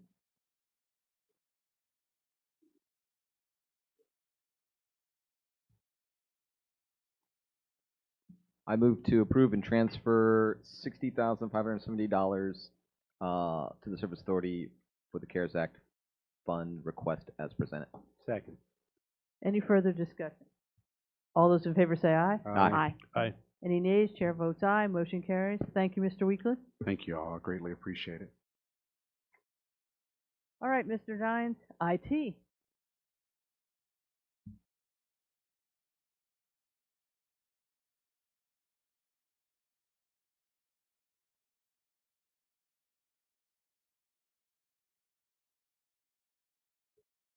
Good evening, members of the board. The main issue for me for this round is our DocuSign software. I talked to our immediate salesperson, and the initial $300 was for a basic license. Our county needs to have multiple offices that have access to be able to send out documents for signatures. And so this license will be for 5 different people to be able to hold all of their documents in their own folders, and they will be protected and they will be password protected to the fact that no one will be able to get through to those. The initial one was for like one license for everybody, and everyone could have access to it. But for security concerns, with Mr. Britton, with his work with as our county attorney, with Kerry Gusman as our Commonwealth's attorney, Heather Hall as our community development director, hopefully, we're hoping, that offices such as these need to have all of their things separate. So we want to have the ability to have their data protected, even through these signatures processes. So it kind of raised a little bit, but Dr. Young was good enough to approve on his end. So hopefully you will too. Planning Department, Commonwealth's attorney, our attorney, and who are the other two departments? I think HR will be using that as well. I talked Okay. to Amanda Samuel, the HR director, and there'll be a wild card, possibly Nick's economic development. I'm not sure how many signatures they get. Or it could be the board. I mean, I know I've had to come in and make many signatures. Sure. Yeah. All right, I just wanted to clarify which they were. And in the Thank you. future, if there are more offices that would like to have access to this, we could open it up and we could get some more licenses for them to use. I think they go in 5 at a time. So Okay, thank you. you're Is welcome. that it? Yes, ma'am. Mr. Bush? Thank you, Madam Chair. This is, so the DocuSign, this is one of those things that, are we maximizing our efforts or not? The schools. I'm sure the schools have a need for DocuSign. If they don't already have DocuSign already, is there a way we could piggyback on their contract and maybe licenses be a little more cost effective? Or if they don't have it, could they piggyback on ours if it's something they're looking to get as well? That, especially since we're talking about COVID and not face-to-face interactions, it may be something that we need to have a conversation and see if the schools may be interested. Well, I appreciate that question because I talked to Levita Cobb, our procurement manager, and she said the schools do use DocuSign. Of course, they get the E-rates from the federal and the state government, so theirs is only $4,000, and I think theirs spans the whole school system, so they probably have much more than just 5 licenses. So we're not able to tap into anything that the schools use as far as anything they get with E-rate, so that would have to be separate. But it would have been nice to be able to do that. Definitely would have saved a lot of money. Mr. Granger? Before we move on from that point, may I, Madam Chair, will you indulge? Yep. Thank you. I would say that I believe in the schools CARES Act funding request they submitted to us. There was a line item for this software specifically for special education. And I believe based on how privacy concerns and so forth go, that that's not something that we would be able to tap into, that we really need to keep that separate. So I would, yeah, thanks. Mr. Granger? Yes, ma'am. Mr. Dines, we approved, was it $300 originally? Is that what you said it was? Yes, sir. So is the total cost 6,000? So we need to appropriate another 5,700, or is the total 5,700? I believe Dr. In Young addition, that's in addition. added to the that 300. on, yes. Tracking. Okay. Thank you. That's all Ms. I have. Stepka? I have no questions. Thank you, Mr. Dines. Mr. Stonehill? No questions. Mr. Dines, I appreciate it, and especially with security concerns. We got to make sure that we have, each department has special issues and concerns and documents, so to keep them separate is important. Thank you for your work on this. Do I have a motion? Mm-hmm. 5,700 Yeah. as presented. I move to accept the IT's CARES Act funding request as presented. Second. All those in favor? Aye. Aye. Any further discussion? Sorry, I forgot to do that. We have an aye. Any nays? Chair votes aye, motion carries. Thank you, Mr. Dines. Thank you. Can I add one little thing to my, I got a question You always answer have to for you. cause difficulty. Yes, Go ahead. ma'am. That's Dr. Young's used to me talking too much during the huddles. I got a quote back for the community development Chromebooks, and it is, oh my goodness, $3,378.50 for 10 Chromebooks and the warranties for all 10. So that's a much lower price than before. $3,378.50.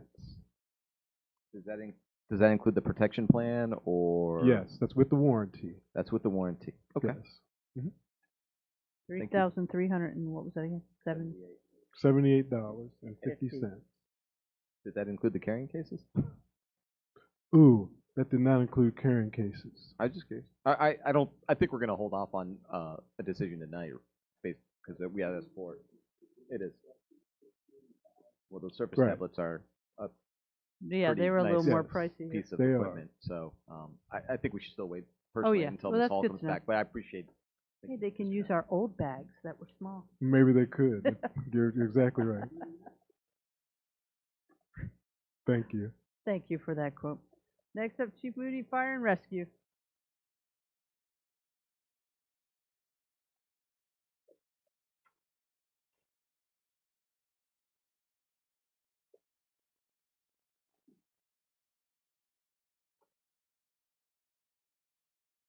Madam Chair, members of the board, good evening. We have two projects in front of you this evening. The first is a new ambulance, or be a little bit more specific, a replacement ambulance. As you may know, an ambulance has an average end of service period anywhere between 7 to 8 years. These ambulances, we have 7 of them in the county. They operate between 3 stations, and all of our medical transports are done to neighboring hospitals outside of the county. Throughout especially over the past decade, almost year after year is a continuous upward trend in how many transports we perform. 2019, we had 139 more transports than we did in 2018.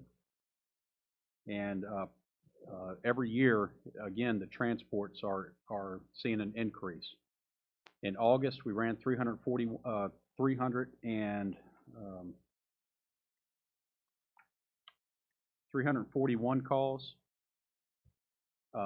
In comparison, 2019 in August, we ran 318 calls. We are transporting patients with symptoms of COVID. The difficulty we have is when we respond to a call, 8 times out of 10, we do not know if that person has coronavirus or COVID-19.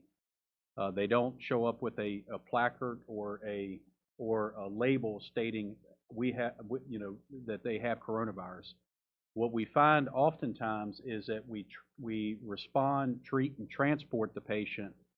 The patient's having difficulty breathing. The patient may have an altered mental status. The patient may have an assortment of different symptoms, and then we find out later from either the area health department or the receiving hospital that patient has tested positive for coronavirus. I do want to remind you that typically we replace an ambulance once every year, and we do that for a couple reasons. Number one, we had a state study many years ago that said that's the process that we should do. Number two, it prevents me coming to this board through the capital improvement program to say, hey, we need 3 or 4 ambulances all at one time. And so we strategically spread those out so we have a well-balanced and well-maintained fleet of ambulances. I think that, certainly we can all agree that one of the vehicles that you want to have dependable and not breaking down is an ambulance. Um, it- it- uh, on average, we're transporting roughly about 1,600 patients per year. We put on average about 150,000 miles per year on all 7 of these units. So they are getting a lot of use. They are directly serving the citizens. I think that it can certainly be tied into that this has a direct cause and effect to our preparedness and response to COVID-19 and this pandemic. I will tell you, we have checked with our vendors. They have been inundated with orders for ambulances and emergency vehicles under the CARES Act allocations to communities. So we're still on average about a 270-day wait. However, as I noted in my written justification, the funding period may go away December 31. Coronavirus is not going away December 31. We will still, even when there's a vaccination and there's mass public immunization taking place, we are still going to be responding to this well after 2021. So, whether a new pot of money will be allocated, I don't know. Certainly, that's in the hands of people on Capitol Hill. But we will be dealing with this this time next year. And it will be a threat to our community. We do not have a hospital in King George County, as you well know. We are now seeing a surge of urgent cares, and part of our increase in call volume is because of our urgent cares. So we go to the urgent cares and pick the people up that are seen there and take them to the hospital. We are that resource. There is no other EMS agency in King George County. We are it. So if there's any specific questions that I can help to make your decision on this, or if you want to entertain this, but I do want to point out that we did not request this in this year's capital program. So this request under the CARES Act funding would not be an additional on top of what would be in the CIP. There is nothing in the CIP this year for an ambulance. So if we do not replace one this year, we're pushing it out a year further. All right, I have one question to interject there. How long for an ambulance that goes on a call that's a possible COVID, how much time does that ambulance, when it returns, taken out of service for extra cleaning? We're in a right about 2.5 to 3 hours.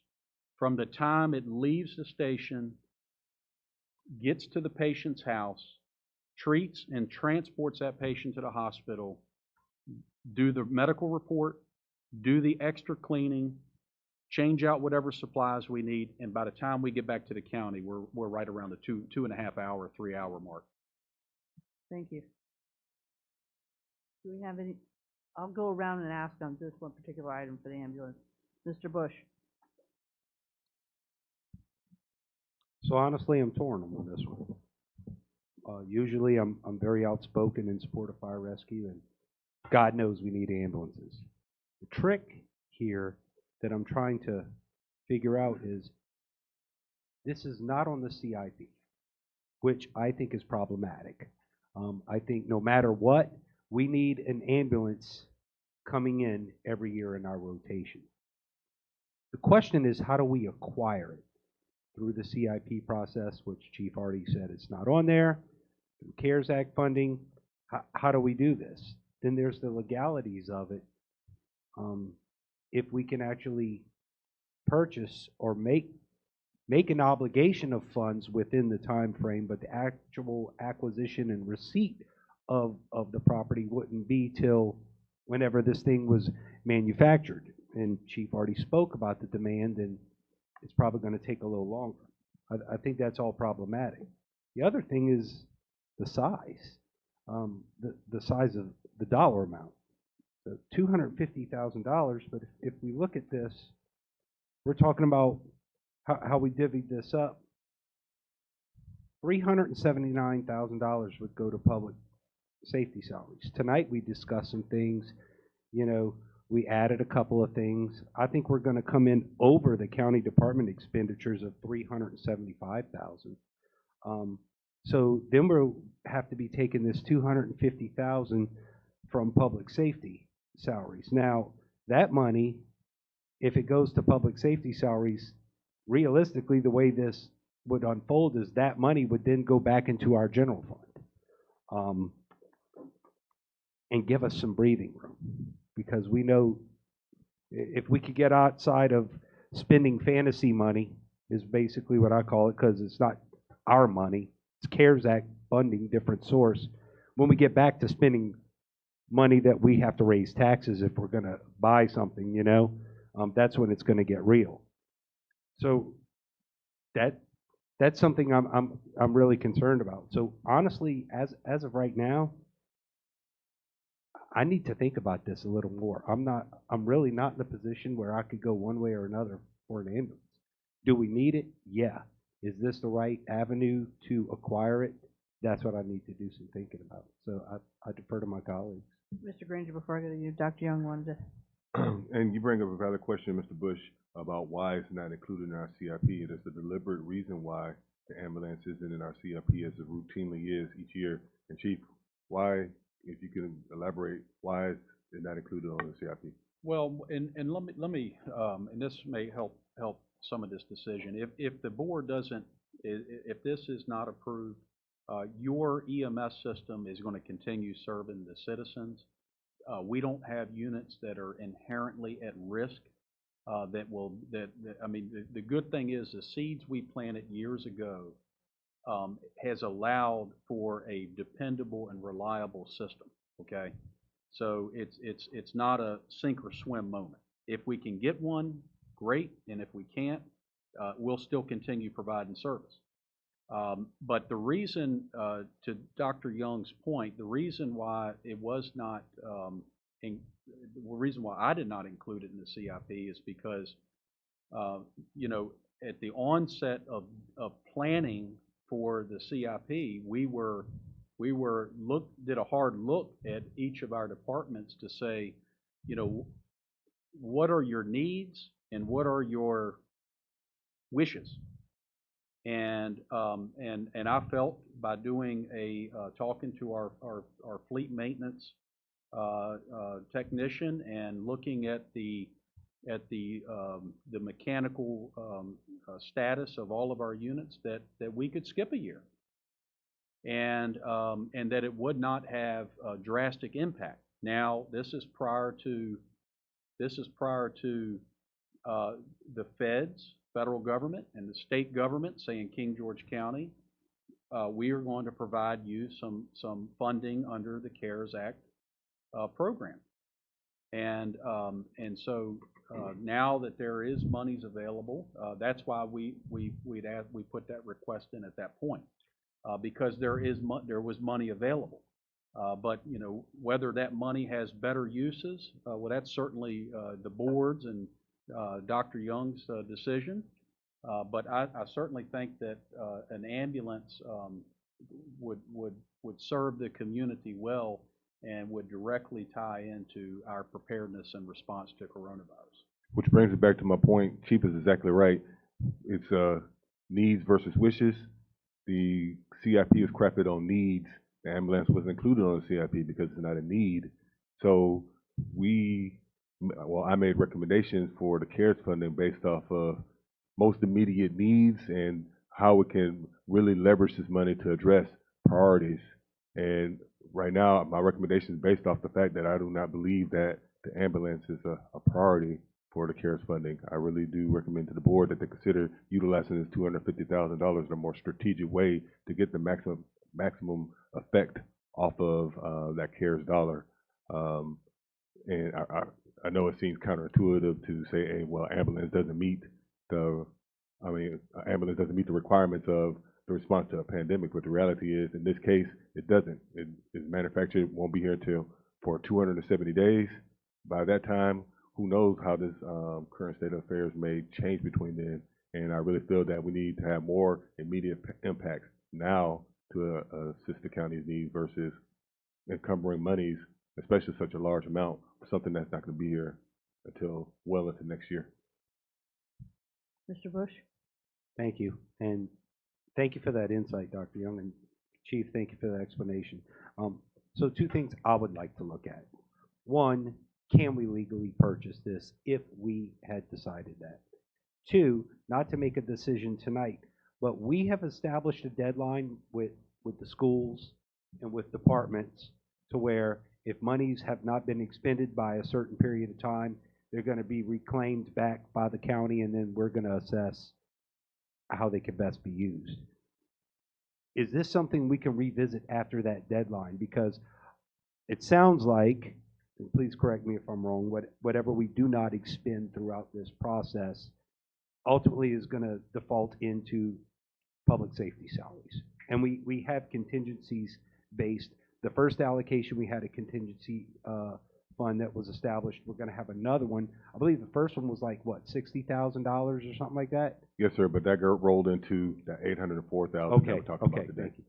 But with the contingency fund, after everything else has been expended or not expended, and we know what we're looking at the end, is this something we could revisit at that time? And then maybe have a discussion, what's more advantageous down the road? It going to public safety salaries, and then the money's going into the general fund, or taking care of a capital asset ahead, you know? So just, I think it's something that I would like to revisit and have a conversation on. But back to my first question, can we even legally do this, buy an ambulance, given from when it would be ordered to when it would be received? Can we legally do that under current guidance?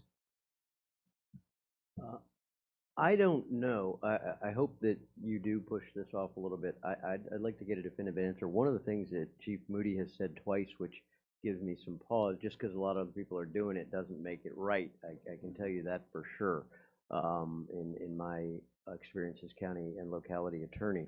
But I would like to reach out to some of the folks that do this in much larger jurisdictions that I've relied on, and they've asked me for help from time to time and figure that out. Number one. Number two, this does become trickier because you don't have it in this year's CIP, but presumably you are going to in next year's if you're doing one every single year. And now so it's good that you don't have it in this year's, right? Because it's unbudgeted, and that's a rule. But now you're bringing it in next year when you are affirmatively already stating that you would have budgeted one. And so are you going to buy two?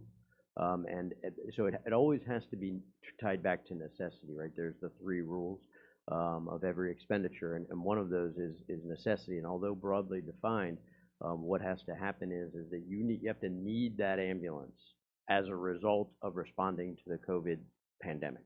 That's the rule. And I'm not saying that justification can't be made with additional use, a number of hours run, additional cleaning time. I think your original question, Madam Chair, was not how long are you out, but how long extra are you out as a result Yes. of the deep, right? So then you lose that, let's just say that's 30 minutes, I have no idea. And you multiply 30 minutes times the number, that's half the number of calls you make, 1,600 calls a month, whatever it is, it's 800 hours. And that's an ambulance. So I'm sure that there could be a justification, but I would really like to reach out and find out the other localities that have done this, because this purchase, the money will be spent, but this will not be in, from what I see, until you're talking June or July of 2021 from the purchase requisitions that I've seen in other localities. But I know there's a debate nationwide on whether or not they can buy the ambulances, and the ones where I've seen them prevail, they got the ambulance then. There was a debate, but they bought it and they were available. They want used ones, or they just happened to find two new ones that were 2019s from around the country. Specifically in California, there was some suit filed, but there's respect to that, yeah, no dodges. That's not in the law. But in any event, so those are the things, Madam Chair, I know I went on that if I could look. I don't know. I would have to say in abundance of caution right now, it sounds like a no without researching what localities have done, how they've done it, when it's available, and get a strict justification from the chief as to why an entire ambulance is necessary. And, Mr. Britton, that was one of the reasons why I keep bringing up how long is it out of commission, is then it would make sense and a justification that we have that extra ambulance on call because you now have extra cleaning time that normally would not be there because now it has to be deep scrubbed because there was a possible COVID patient. So that would make sense why you would need an extra ambulance in reserve. That That's would where be I was trying to 100%. come That'd from. be a straight justification. Madam Chair, let me just make sure, Chief, Mhm. how many ambulances do we have in the fleet, and how many are staffed during one shift? So we staff 3 out of 7, and one of those 7 is a reserve. So to answer your question, we're probably looking about a half hour to 45 more minutes of additional time for cleaning. With There's four, al- with there's four already spare, some- right? I'm sorry? With 4 spare. Correct. But my only question at that, they are housed not all in one location. They're at 3 different fire stations, so they couldn't like just snap your fingers and go right over the other station to get it. So having that one reserve would make sense. That's what I'm trying to get at. And this is not adding an 8th one. This request would be replacing one of the 7. Right, but it would,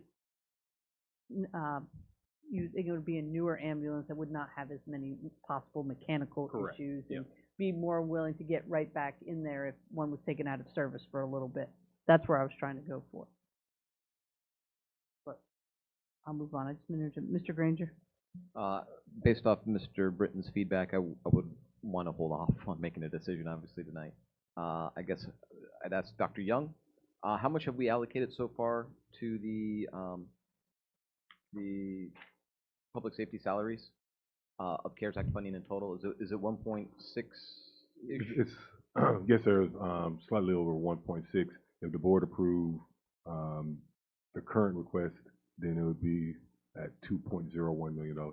So I believe we're right now, pretty much have covered the revenue stabilization fund gap with what we currently have allocated. Is that a correct assessment? Yes, sir. Okay, just want to make sure. So I would be willing to say, hey, let's not allocate all those funds to public safety, but let's put more in contingency and maybe research it more and look at it, down the line. And if it doesn't work out, because it sounds like there could be risk, and I certainly don't want to put us in a posture where that money could then be clawed back. I'd rather let's spend it, somewhere we can and not take that chance if that's the answer that ends up coming back. But then at least it would be available. And my understanding, it sounds like we'd have enough time to spend those dollars in public safety salaries. Is that a correct assessment?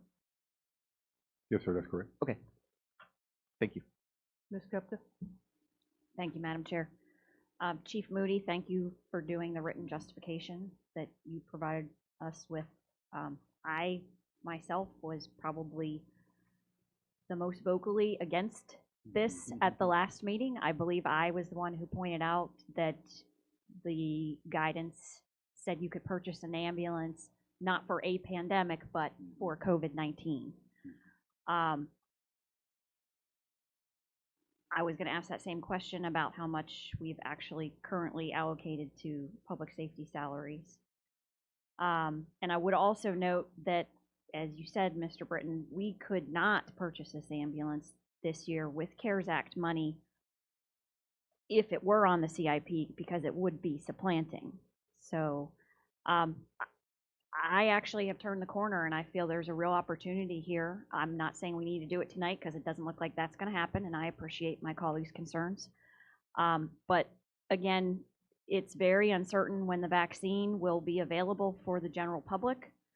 For widespread inoculation, we know certain groups are going to be prioritized, healthcare workers, first responders, and the like. I have a lot of questions. What if people refuse to be vaccinated? So as you're saying, there you go.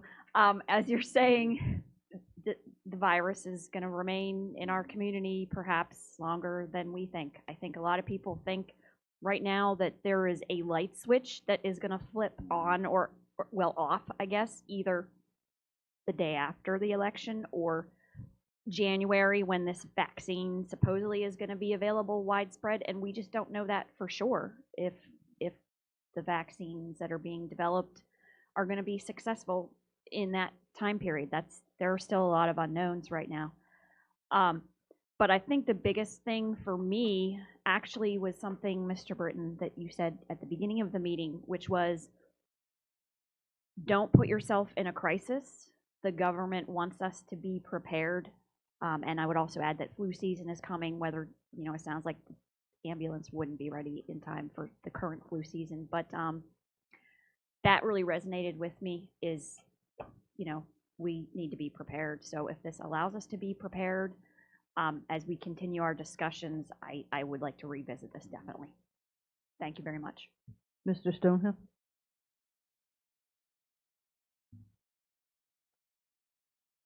I would agree that we have to look into it a little bit further. I would love to be able to get a new ambulance, and I think that it would be something they needed, and I'm sure that you guys are, running the tires off them right now. But once again, as Dr. Young said, I think maybe this money is better spent on immediate stuff that we need right here in the county and get that next year CIP or something. And as you said, it's replacing an ambulance, not adding to your fleet. So, I mean, if we found out we can, great, down the road, but yes, we need to get those answers and then come back to it later. Thank you. Mr. Britton, that's what I would like to know is more, because I am in support of getting the ambulance, especially with the uncertainty and how long the virus will last, whether it mutates, whether it changes, you know what I mean? There's a lot of unknowns out there. So I would like, you can find that justification. That'd be great. I appreciate that. And the whole board would appreciate that. But Mr. Moody, Chief Moody, you have one more request in there for the fire and rescue. So this is another big ticket item. It's for access control, and this is part of more of our emergency management duties. As you may remember, at the last work session we had, I made the statement that our current locks, many of them were purchased after 9/11 with a state Homeland Security program grant. So the locks that are at the Revercombe building, the courthouse, and here for Company One, these were purchased under those funds back then. A lot of those grant opportunities are no longer available, and so we were tasked with to think of some projects that were kind of out of the box, creative. How could it be tied to coronavirus, and how could it have some ways to benefit our county infrastructure? These locks, we have over 200 some access control locks. They're not just for front doors, they're for offices, they're for certainly for your main entryways into your buildings. But the locks are no longer that we currently have are being produced. They require manual programming. There is no Wi-Fi system. Each lock has to be manually coordinated. If we had to lock the front door in an emergency, right now there really isn't a way to do that. You would have to manually go over, program it, double swipe it, if somebody had those credentials, et cetera. So there's a wide use of why having enhanced access control could be beneficial. What we saw when at the onset of this pandemic, we had to go around and there had to be changes manually made for hours of use, for limited personnel. Almost all of your government functions had some type of different revised hours of operation or limited access. All that has to be, again, manually programmed. These new locks are using new technology, using Wi-Fi ability, and can be essentially changed right there on spot. The other way this could be tied into a pandemic, and particularly what we're seeing with coronavirus, is everybody wants to know if somebody had coronavirus, COVID, who were they near? They were around this person, they were around that person. And what these locks do would give you essentially a live tracking of contact tracing of who was around there. So who went through the door? How many people went through the community development department, or how many people went into the boardroom and whose badges and stuff like that. So I know it's a big price tag. I know it's been on 3 strikes, but you know, I felt worthy of bringing it up again. I did write certainly a written justification. I'm happy to answer any questions. I don't profess to be an access control expert, but I've brought one with me in case there are any questions. And thank you for your time and support. You're in that bottom of the ninth looking for that home run. That's right. Mr. Bush, former baseball player? So I still remain vehemently opposed to this proposal. One, we have a lot of infrastructure that we simply do not know what we're doing, and the ones that we do know are coming on in short order. So if we're going to do these type of improvements, I think maybe it should be done when we do the new courthouse, maybe a company too. We don't know what we're doing with the current courthouse. What are we doing with the old middle school? I mean, that's all things that if we're going to do something like this, it should be uniform throughout the county. We're not in a position to be able to do that, especially at this price tag. And frankly, Chief really lost me on the whole surveillance thing. So, yeah, no, thank you. Mr. Granger? Chief Moody, which buildings would this be for?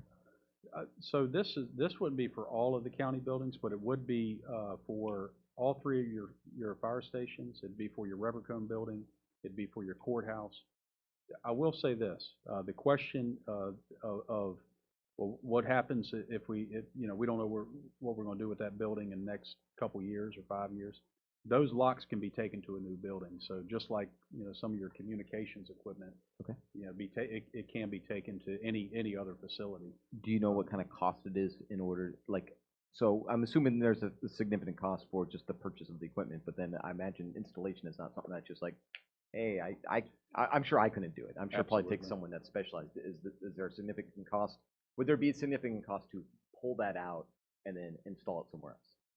I don't know the answer to that question. Okay. And I will tell you, we haven't gone down to, would there be a cost? I would imagine the cost would be quite a bit. Okay.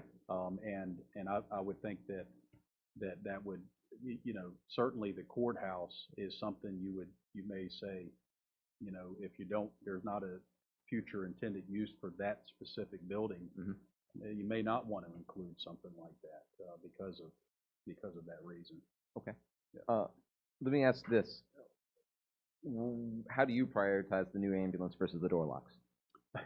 I would say the ambulance would be certainly directly more important than the door locks right now. Then, with that in mind, I would say, looking at the amount of funds we have left, I don't think we could entertain both of these requests. And so, if you feel the ambulance is the more important of these two, I would defer to your expertise on that. I would say let's keep that one on the table, at least to entertain. And I'm going to say I don't think we should move forward. Thank you.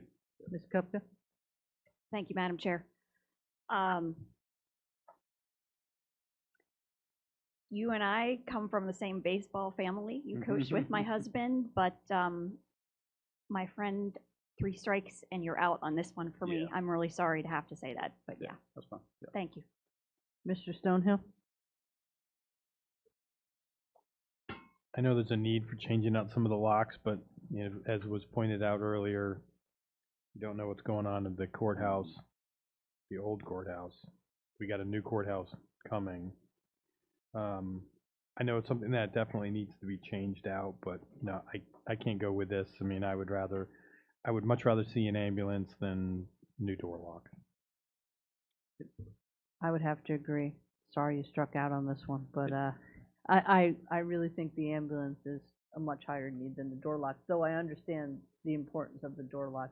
Maybe we could revisit this down the road and put it in a CIP when we've decided what we're going to do with all the buildings. So, especially when the courthouse gets Yes. built, I imagine we'll probably go with a newer lock, and it might make sense at that time to try to look at that. because I totally understand why this is important, especially even with a pandemic, being able to remotely program those locks as opposed to having to go to each lock and program. But just, I really 100% love the ambulance, and I think that's a better buy then the locks and wait for it. Not that we're just pushing it aside, but wait for it a little further down the road. So I guess that would be no on both of those. And let Chief me, Moody? let me say this, I kind of struggle with this request kind of falling under our department. I hate to be the lock access control spokesperson to you. So, but being all things equal, eventually there will be a need. I think that's a good planning, with you design, you construct a new building, you fix it at that point. I think this board understands the need of having good access control, and the days of having old brass keys in your pocket, is just, those are pretty much gone. So, but thank you for your support. Thanks. Mr. Bush, did you have one? Thank you, Madam Chair. So previously we talked, not tonight, but we spoke about our infrastructure advisory committee and how they're going to be coming back to us. Maybe this is something that we can incorporate in those discussions with them. Whenever we're looking at what we're going to be doing with these buildings, we could have, something to address the locks and uniformity throughout the county built into that discussion. Yeah, that's a good idea, which will be coming up very soon. Thank you, Chief Moody.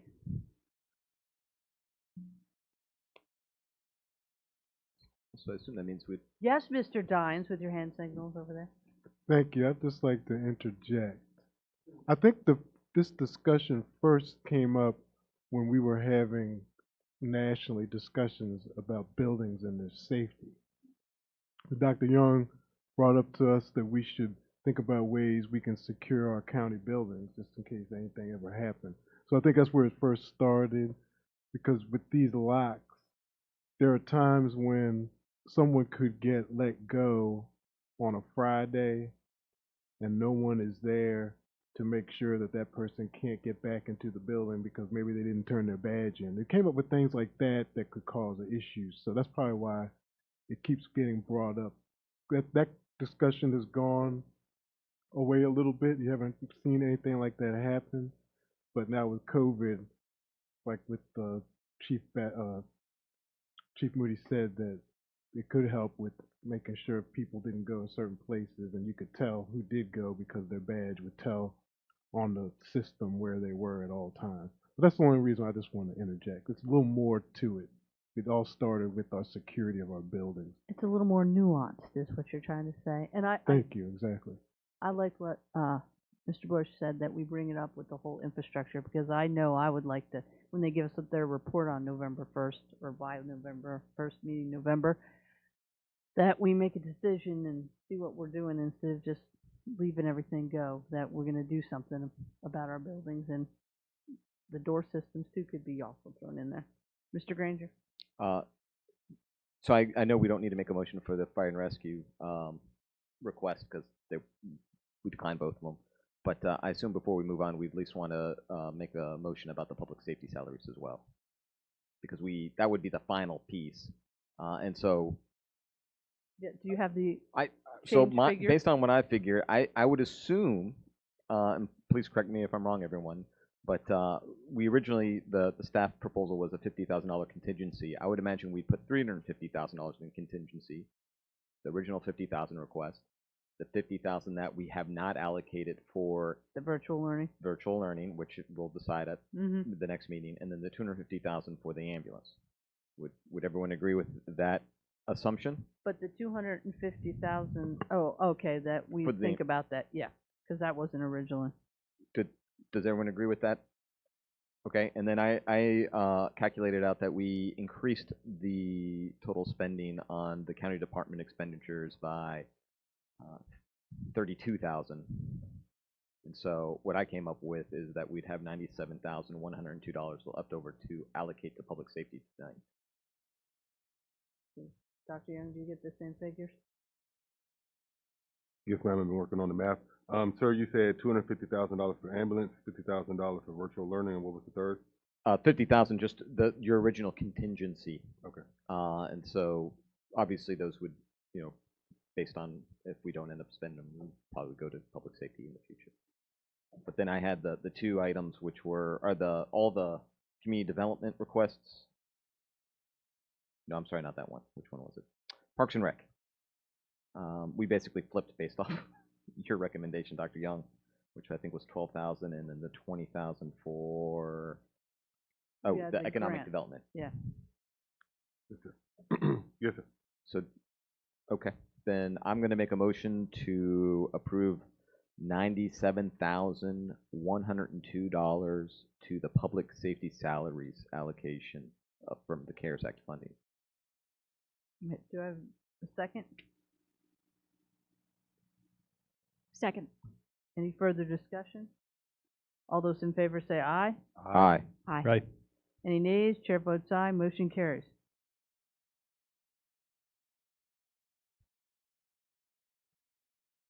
Okay, next slide. So then this is our recommended way forward. This will bring our discussion to a completion for the moment.